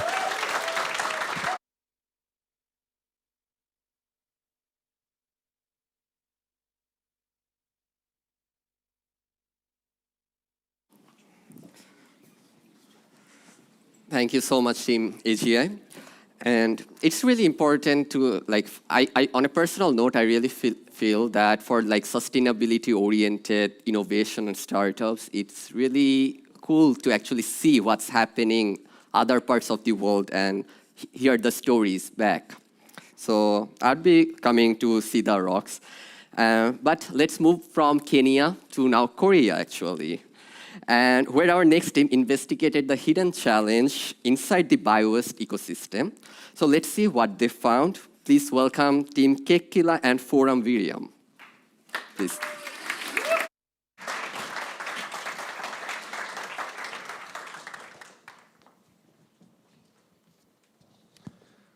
During our project with Kekkila, we fell in love with compost, especially during our visit to their facilities in January. We were simply enchanted by strong odors and really the freezing cold of -20 degrees. How can you not become passionate about the topic then? I mean, this is what biowaste looks like. Isn't it beautiful? That is not always the case, though. Through our project with Kekkila, we learned that biowaste can also look like this. For the past 6 months, we have worked with Forum Virium and Kekkila to develop a strategy for removing plastics from biowaste. Kekkila is Finland's leading manufacturer of landscaping products, and they specialize in turning biowaste into soil. However, turning contaminated biowaste into pure soil is not an easy task, and Kekkila has not yet found a fully functioning process for this. So what happens is that the plastics end up in soil, which over time can affect soil quality, ecosystems, animals, and potentially human health. The challenge we were set out to tackle was how to remove plastics from biowaste, cost efficiently and at an industrial scale. Most of the contaminated biowaste comes from supermarkets, where they don't have the resources to separate plastic packaging from food products. Since Kekkila already processes most of the contaminated biowaste, providing a solution for them has the most impact. So, we created a strategy for the next 10 to 20 years that provides a clear roadmap on how to remove plastics. It starts with introducing state-of-the-art technology today, pushes the state-of-the-art to tomorrow, and goes beyond it in the future. The short-term objective is to find Kekkila a way to reduce plastic contamination fast to maintain their product quality. We found that the best possible financially available solution at this stage is a depacking machine, which uses friction to bust open plastic packaging. Under human supervision and assistance, the machine is able to remove up to 99% of the packaging material. So, what is the catch? Well, the challenge with the depacking machine is that it requires constant human assistance. It's physically demanding and monotonous work, and the strong odors in biowaste handling creates an unpleasant working environment. Our midterm strategy is to improve the separation process by developing the machine to remove all impurities from biowaste while reducing reliance on manual labor. For now, workers are still needed, but they can support the transition by collecting data on the machine's bottlenecks. What gets stuck and when are manual interventions needed? That data will be used to develop an advanced depacker through a bio-waste collaboration initiative that connects university students to Kekkilä. This way, Kekkilä receives fresh perspectives while students gain valuable real-life experience. The future system could combine AI-based computer vision and robotic arms to detect and remove plastics from the waste stream. It could use deep learning models, such as convolutional neural networks, supported by hyperspectral imaging or optical sensing to identify plastics that standard cameras may not detect. But what about the plastics we can't see? That's a good point. In the long term, we also have to target microplastics for our and the environment's health. Plastic-eating organisms are able to digest those microplastics present. Depending on the type of plastic, the structure also varies. So therefore, the organisms also have to be different. For our case, fungi and bacteria are the most viable options. They produce enzymes that break down the molecular structure that is making up plastic. When considering on what organisms to select, we have to consider different factors like nutrient consumption, efficiency, cost, temperature, and if it is even safe to release to the world. In the process, we filtered out the 13 most promising species for Kekkilä. What started out as a project about plastics in bio-waste became something bigger. A question about circular economy, better industrial processes, worker well-being, and the health of the environment and humans. And yes, we are happy to confirm that after 6 months of research, site visits, odors, and the freezing temperatures, we are still in love with compost. Thank you.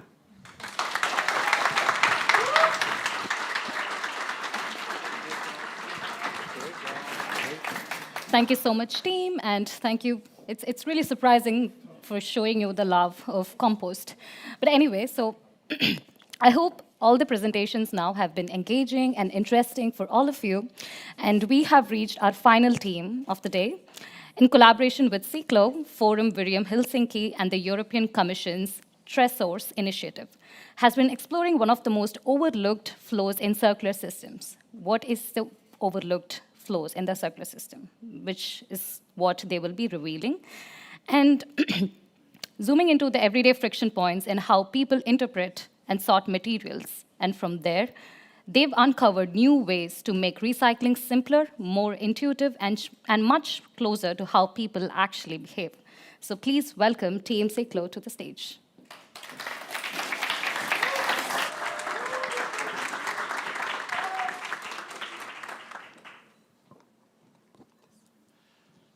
So when I came to Finland about half a year ago, I had to adjust to a completely new culture. I had to adjust to a new language, new behavior, the Finnish personal space, but also new systems. One of them is also a new sorting system. Let me show you what I mean. Oops, I did the mistake. Here we go. So these are the garbage bins at my apartment complex. We have 2 items today. So one of them is a plastic yogurt cup. This one would go into the plastic bin, right? That's quite straightforward. What about the other item that we have? It's a rigid plastic bottle. Where would this one go? Plastic. That's what I thought as well. It also goes into plastic, right? Actually, no. It would go into the rigid plastic collection. And this is also an issue that many Finns are not aware of. So what is the difference between those 2 items? Well, the yogurt cup is a packaging plastic, and it's covered by a legal framework called EPR. It's a short for Extended Producer Responsibility, where the producers are paying for the collection of those materials. Unlike rigid plastic items, like the bottle that we have here. Those are not covered by this legal framework at this point and won't be anytime soon, since it is a very long process to implement those.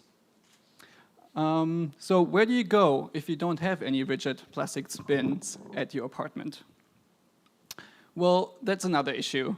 You would need, if you're living in remote areas or even in the city center of Helsinki, you need to travel quite far to the next Sortiasem, or the next recycling center. By public transport, it takes about 40 minutes to get to the next sorting center. As a result, many of those materials are ending up in mixed waste and are getting incinerated. And only about 1% of non-packaging rigid plastics is actually recycled. To solve this issue of awareness and accessibility, we're working together under the Tree Source project from the EU with Forum Brium Helsinki, as well as Cyklo, which is building currently one of the biggest rigid plastic recycling plants in Finland. All right, so again, the problem of rigid plastics, being aware, ease of sorting, and accessibility can't be tackled alone. It has to be tackled together.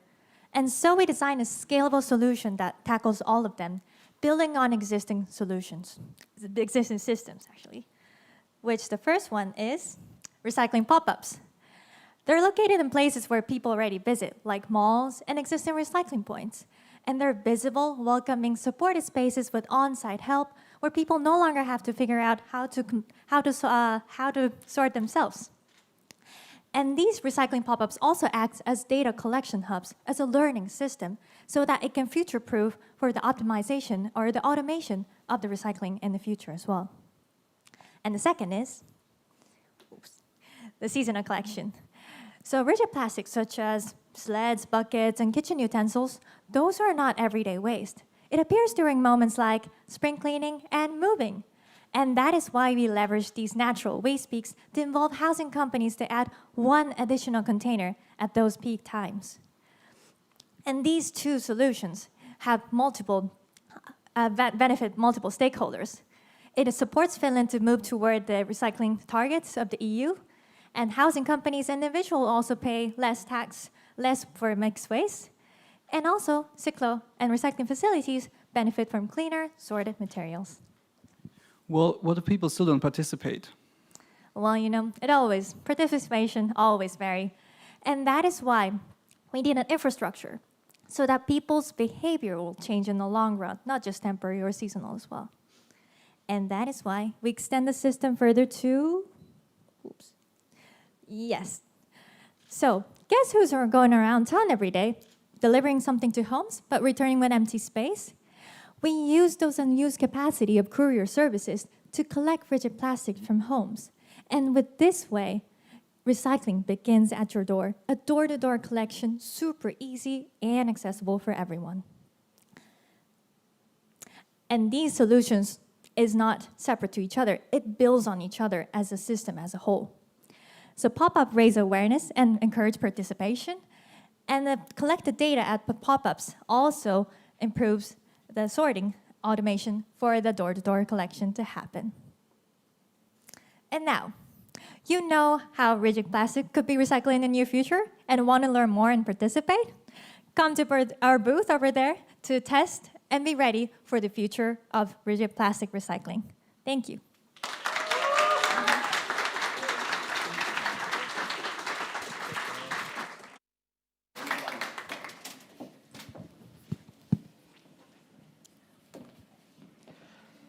Thank you, Team Cyklo.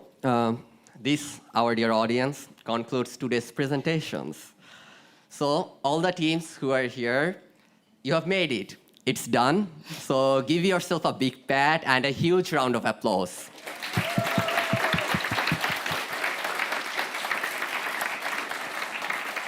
Absolutely.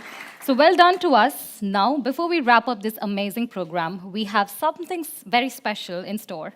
It's our great pleasure to introduce our keynote speaker, someone whose work creates sustainable value through human-centric design and innovation. She's the Design Director of Service and Business Design at Accenture Song. So please join us in giving a warm welcome to Erika Virtopuro.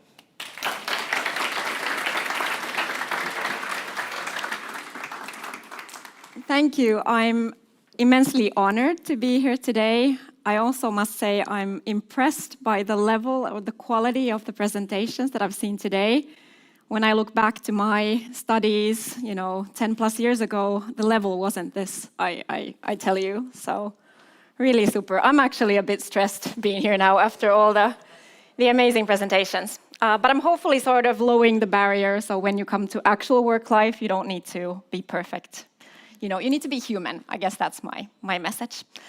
But yeah, I'm Erica. Can I get the clicker?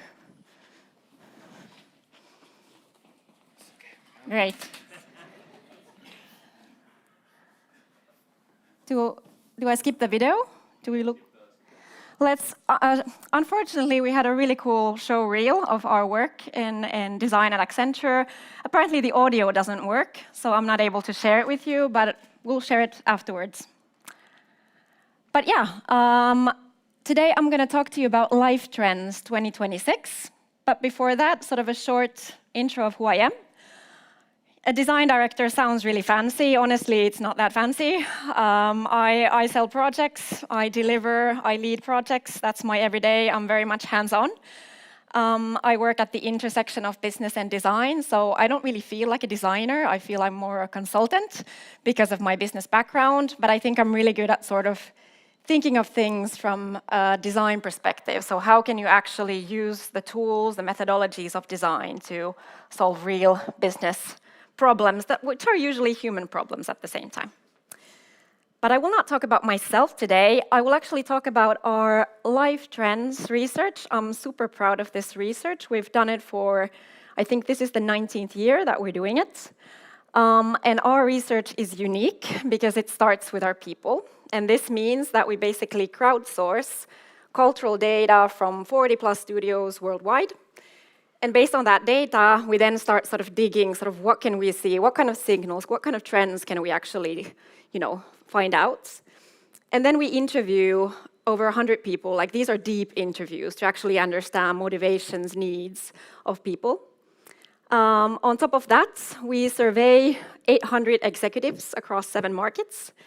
And then to get the final sort of validation on this, we do consumer surveys of over 25,000 consumers across 23 countries. So I think it's massive, and I would say that whatever I'm presenting today really has strong evidence behind it.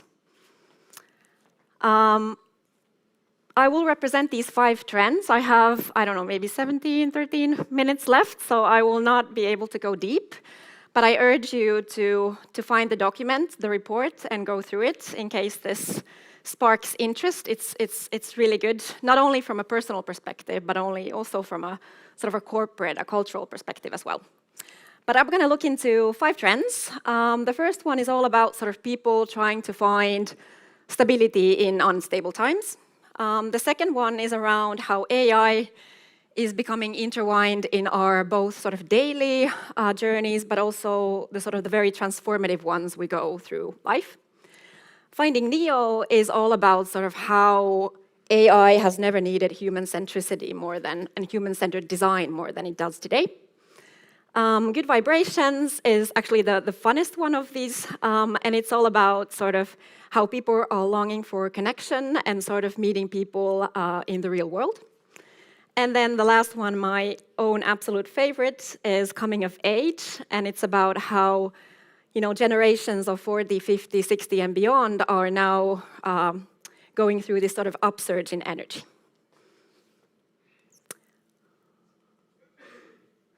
But through all of these trends, we also tend to always identify this meta theme, we call it. So something like a red thread that goes through each of the trends. And this year it's called Hero's Journey. So the sort of the story of how you go through difficult times, you bend without breaking, and then you become renewed and transformed. And that's, in books and movies, we all know it. This is basically the idea behind this year's trends. And the idea is that the world is testing us in more ways than ever before. Maybe you've already encountered it in your life. Change is becoming quicker. What used to happen in years now happens in days. But I think the most important thing about this is the fact that people aren't just sort of reacting to this. They actually want to be sort of the key people, the main character, the protagonist of their own lives, actually taking agency and shaping their own destiny. So there's a lot of hope in what I'm about to share. As I said, so the first trend called stability premium, as I said, it's emerging because we all feel this sort of turbulence. We have the wars, we have Donald Trump, every day is a completely new chapter in our life, more or less. And that's what this is all about. And sort of the backdrop of this whole trend is around how our sort of traditional media is changing. So if you think of now politicians, they don't really use traditional media anymore. They use social media, their own channels to talk to people, to talk to their audiences. And that's a huge change. It's also all about sort of drama, creating drama. You're constantly hooked to what's going on, what's happening. And it feels personal because it somehow touches upon our values. They're being sort of reinterpreted every day. And some of us become uneasy, some of us are comfortable with that. And then consumers have very different ways of responding to this ever-changing, drama that we see unfolding. So first of all, there's self-soothing, which means that some people might turn to escapism. These micro joys, like facials are one example of this, of meditation. Something small to sort of bring agency to yourself. The second one is self-expression, maybe less popular. So this is actually taking action, like doing something, going against the system, through boycotts, through protests, something of that sort. And then lastly, some of us turn to security, so doing these sort of acts of preparation so that we sort of regain that agency and that we feel that we have some kind of control of what's happening. And businesses aren't immune to this either, so they are in the drama as well. And I think something that is very, very telling is that 65% of C-suits have a permanent war room. Think about that, like a war room. Insane. Apparently there's a lag. I always have to push twice. But what next? So we believe that stability is becoming a rising form of value. You can even call it a premium.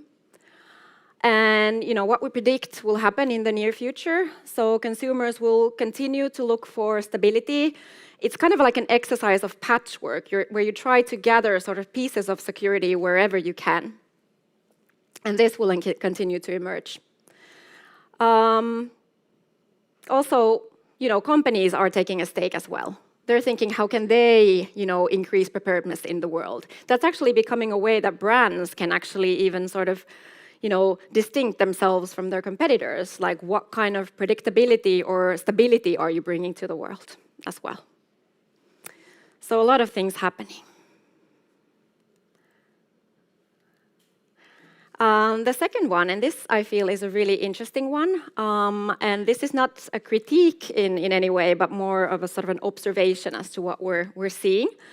So this is all about how we see sort of AI influencing not just our sort of usual everyday journeys that we go through, but also starting to influence also the transformational ones. So the journeys where we as humans, we grow, we learn, we love, we mourn.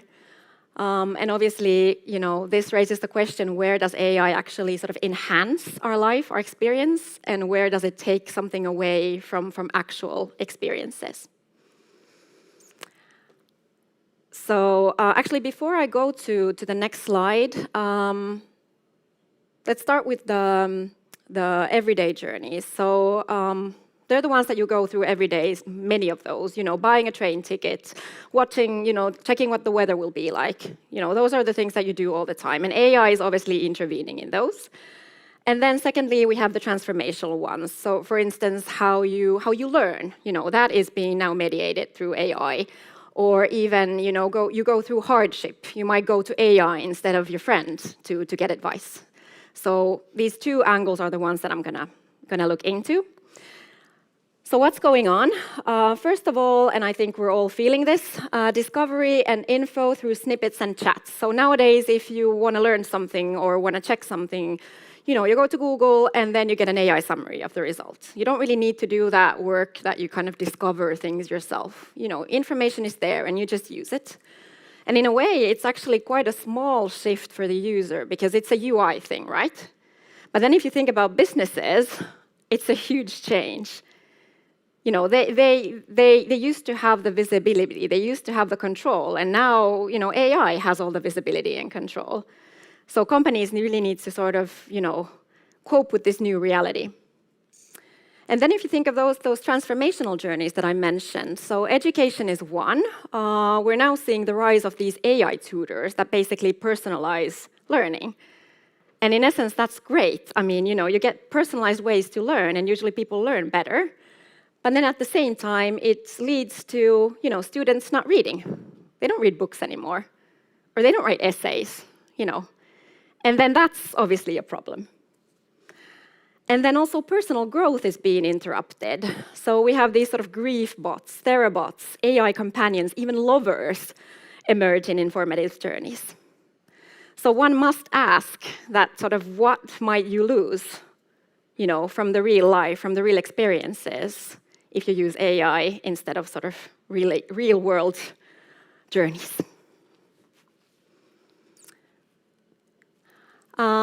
So what we predict happening next, AI is now intertwined in our daily lives. This is a fact. I don't think anyone will question this. You know, companies will have to deal with the ripple effects of zero-click. So meaning that in the future, and actually already today, they need to design both for AI and humans. But they need to kind of find the balance, because in the end, they're always designing for people. Novelty and human behavior, so more and more use cases of AI experimentation will rise, that's for sure.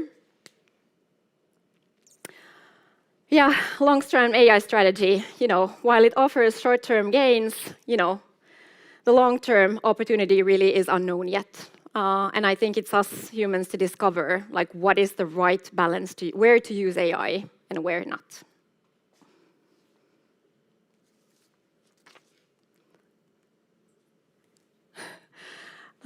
Finding Nemo. By the way, this is not about the Disney Finding Nemo. There's a movie called Finding Nemo, and I'm always struggling, like, is it Neo or Nemo? It's Neo, not the fish. But the idea around this is that we've never needed human-centered design more than we need today. And the fact that there is a huge sort of disconnection between what companies sort of measure and what humans value. Yep. So first of all, you know, we have this huge sort of transformation, revolution going on with AI. I think we can all agree on that. But what is also very apparent is that this is very much a tech-led innovation. It's not human-led by any means at this moment. Also, it's emotionally loaded, so it has a lot of us thinking, sort of what happens to my work, you know, my skills, my career, what will I be doing? For instance, for me as a consultant, like, I've been fearful of, you know, what will be taken away from me, and sort of how will I need to reinvent myself, and how many times will I need to reinvent myself? So there's real sort of fear behind this. And actually, was it so that there was over 420 million writings around AI and fear last year alone? So that's like huge, and I would guess that the number is a lot bigger this time. And also, as I said earlier, there's a disconnect between how we're actually measuring the impact of AI and what is the felt impact by us as people, as humans, as employees. So what's next? We believe that an AI reframe is coming, and this sounds very fancy, but this is actually something that our former CEO used to very much try to say, that every single day, in every walk of life, ordinary people do extraordinary things. And this also applies to AI. People can do extraordinary things also with AI. But we need human-centered design.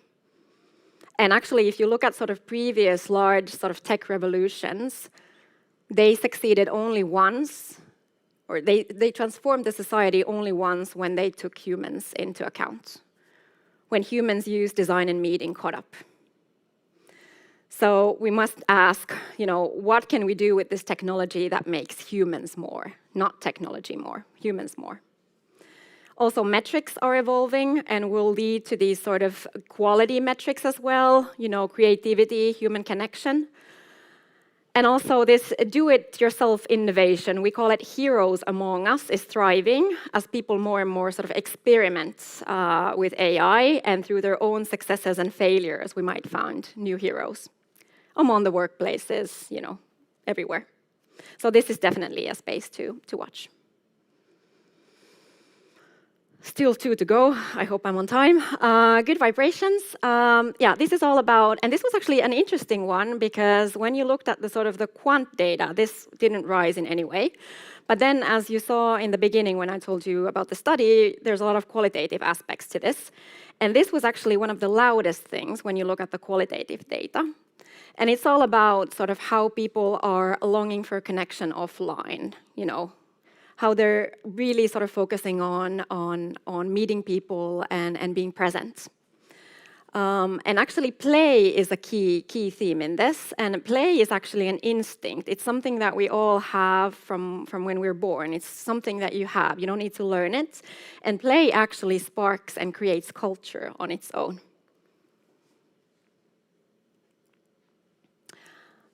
So what's going on? 3 things. Spaces reimagined for connections. So we have now these sort of third places being reimagined. With third place, we mean sort of places where people meet each other, where sort of, you know, for communal aspects. So if you think about home as the first space, your work as the second, or your university, the second, then third is the place where you connect, like local pubs, for instance. So now what we're seeing is that these places are being reimagined. So we have gigs happening in local pubs, you know, we have gyms having social gathering and events. So we're sort of recreating the use of these spaces. And what is sort of apparent in this as well is that sort of cool is being redefined. Cool is moving offline. So what we think of as being cool is nowadays something that is actually niche, something that is exclusive, kind of the idea that you need to be there in order to, you know, experience it. And I'm hoping that maybe you, as the younger ones, have experienced this maybe more than I have. But, you know, this idea that, you know when you know, and you know where you should be, but it's not marketed anywhere. And then thirdly, wellness, fancy cultural operating system, but it means basically that life is being sort of reorganized around wellness, where before it was kind of like a sidetrack. You know, I have my, you know, my work, my school, my stuff, and then I have my wellness stuff. And now it's more around sort of wellness is becoming the center, and then you organize the rest of your life, sort of, you know, on the edges. We have this, you know, trending 5 to 9 routine, meaning like whatever you do on your free time, you know, instead of 9 to 5. And what we predict, so play will grow as a cultural currency. So we see these third place remixing continuing. Something, yeah, tech-enabled, not tech-led. So people are actually using technology, but rather in a means that it protects their presence. It protects the play, the gathering, the spontaneous nature of us humans. And also, I think, highlighting the power in qual research. As I said, this thing would have not risen if we hadn't looked at things from a very sort of qualitative perspective.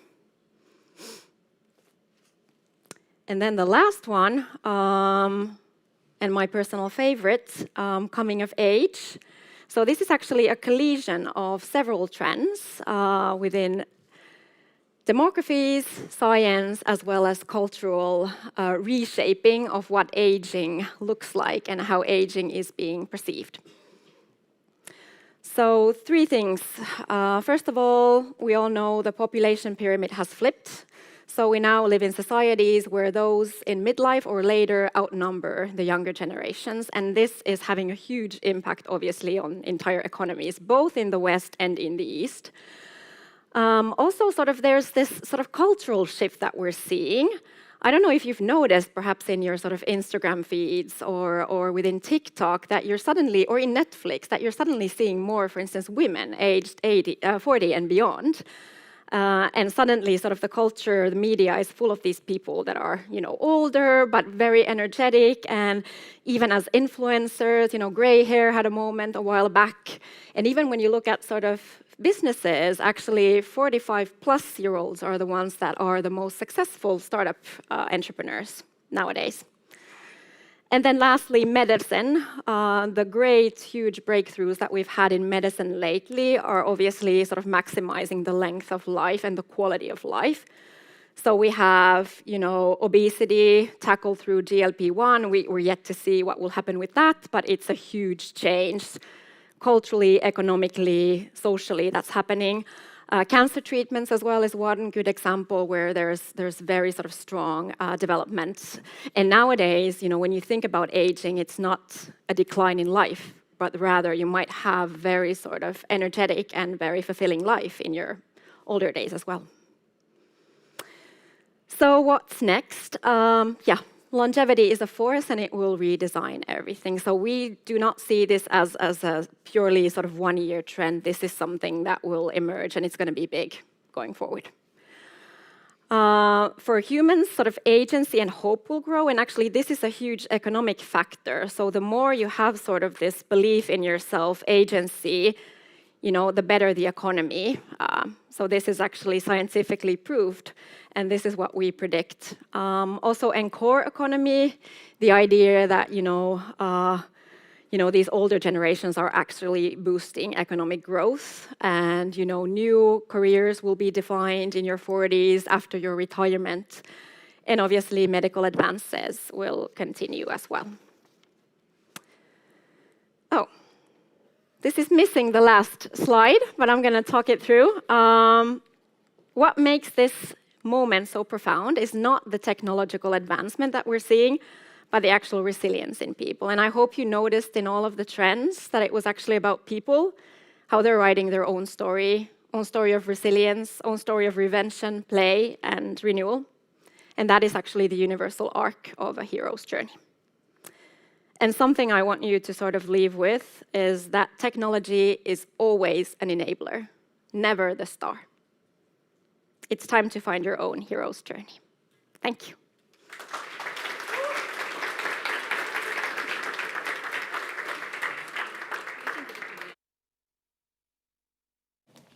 So thank you so much for that wonderful presentation, and thank you for showing us the hero's journey and showing us how AI not just shapes the concept, but also influence us, how we see ourselves and how the world around us is.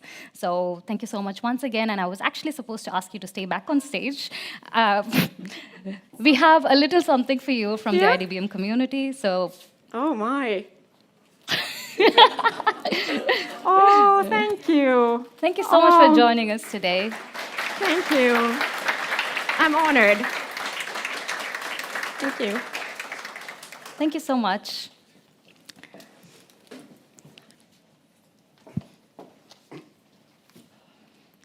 Thank you again. I was actually reflecting to one of Ville's comments that he made during the speech, like, what is IDBM, or what's the core of IDBM? And because whenever I think about IDBM, I do not think about the program only or the industry project. I also think about the community, the people, and sometimes the parties.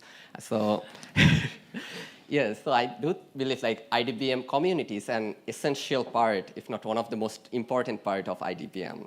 And so next, I'd like to invite someone who will share a few words about this community as well, who is none other than our beloved community manager, Anastasia Bratter. Thank you. So hi, everyone. I'm Anastasia, and I'm the IDBM's community manager.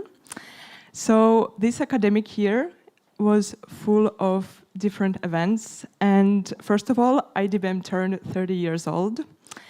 And I look up what 30-year anniversaries are usually called. And I found two different options. First one is Dirty 30. And the second one is the Pearl anniversary, which I decided to go with. And 30 is associated with the Pearl because it symbolizes wisdom acquired through experience. And I think it fits quite well IDBM. Also, I imagine that IDBM is a shell and each of us is a pearl. So we can go also with this. IDBM's Pearl anniversary celebration was visible throughout the year, mainly through our events. And for example, we had anniversary gala, holiday dinner, and many other important and smaller events. But the most important part of this IDBM anniversary year is, of course, our community. And students, alumni, faculty, faculty friends, partners came together to arrange and celebrate 30 years of IDBM, proving that the heart of IDBM has always been its people. So it's you. And so thank you everyone who has been part of this community and made this year so special. And I hope the IDBM spirit continues for many years to come. And while the anniversary was a moment to celebrate the past, IDBM, it also became a moment to look towards the future, our bright future. And IDBM is not only about interdisciplinarity and creativity, but also Ville once said, it is also about change. And IDBM will always be changing since that it's its nature, and it's a straight Ville citation. So remember it. This year, there have been some changes, or I will even say new beginnings. And there is a new chapter for Ville as the director of the new interdisciplinary bachelor program called TBD, and a new chapter for Sarah as IDBM director who will shape the future direction of IDBM. I would like to congratulate both Sarah and Ville with their new interdisciplinary beginnings. And we are very excited to see where your next chapters will lead and how IDBM continue to grow through the change. Thank you very much, and hopefully see you today later at our IDBM after party.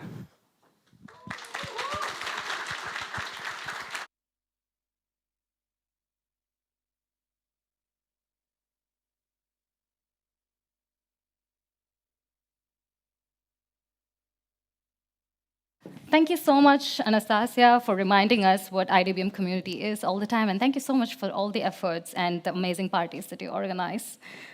So now we are done with the most important part of the day, the important presentations and everything. So let's give a round of applause for the work that we have been doing for the past, we can clap. Yeah. So we've been working so hard for the past 7 to 6 months for this day, and we have successfully completed it. And now we will have a short break. We have snacks and coffee served in the balcony. You can please enjoy your snacks and drinks, and then... Yeah, and not the most important part has arrived. I think the after party is also most important. Yes. Love that. Yeah, perfect. So yes, as you said, that you can have some snacks that are available, and after that the booths will be open for the teams to actually share their stories, and you can ask in-depth questions. That will be over at the back on the second floor and also around the balcony. And there it is. So yeah, what did we script it for the ending? I think we were supposed to let them go for break because I see some tired faces. And then the most important thing, see you at the after party. Perfect. So please Actually, join us. Before we go, I would like a big applause for Bianca and Romo for moderating. Please. Really? This was not part of Thank you so much. And also, maybe all IDBM students can come to the stage and we take one group photo. That would be amazing before we Perfect. That was amazing. I think that was the ending that we are missing from this. Exactly. day. Yeah. Exactly. Thank you. Thank you. We have been your host, Priyanka and Romo. Thank you.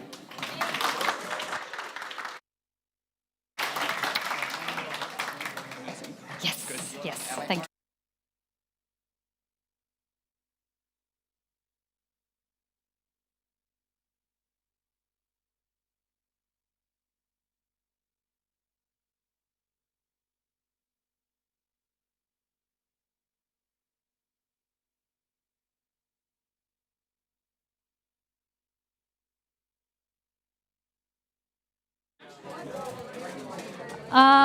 Yes, some of us can sit on the stage here. And Hanne, can you please join us for the photo, please? Thank you. And yes. Yeah. Yes, we. The glass is on the floor. Oh my God. Okay.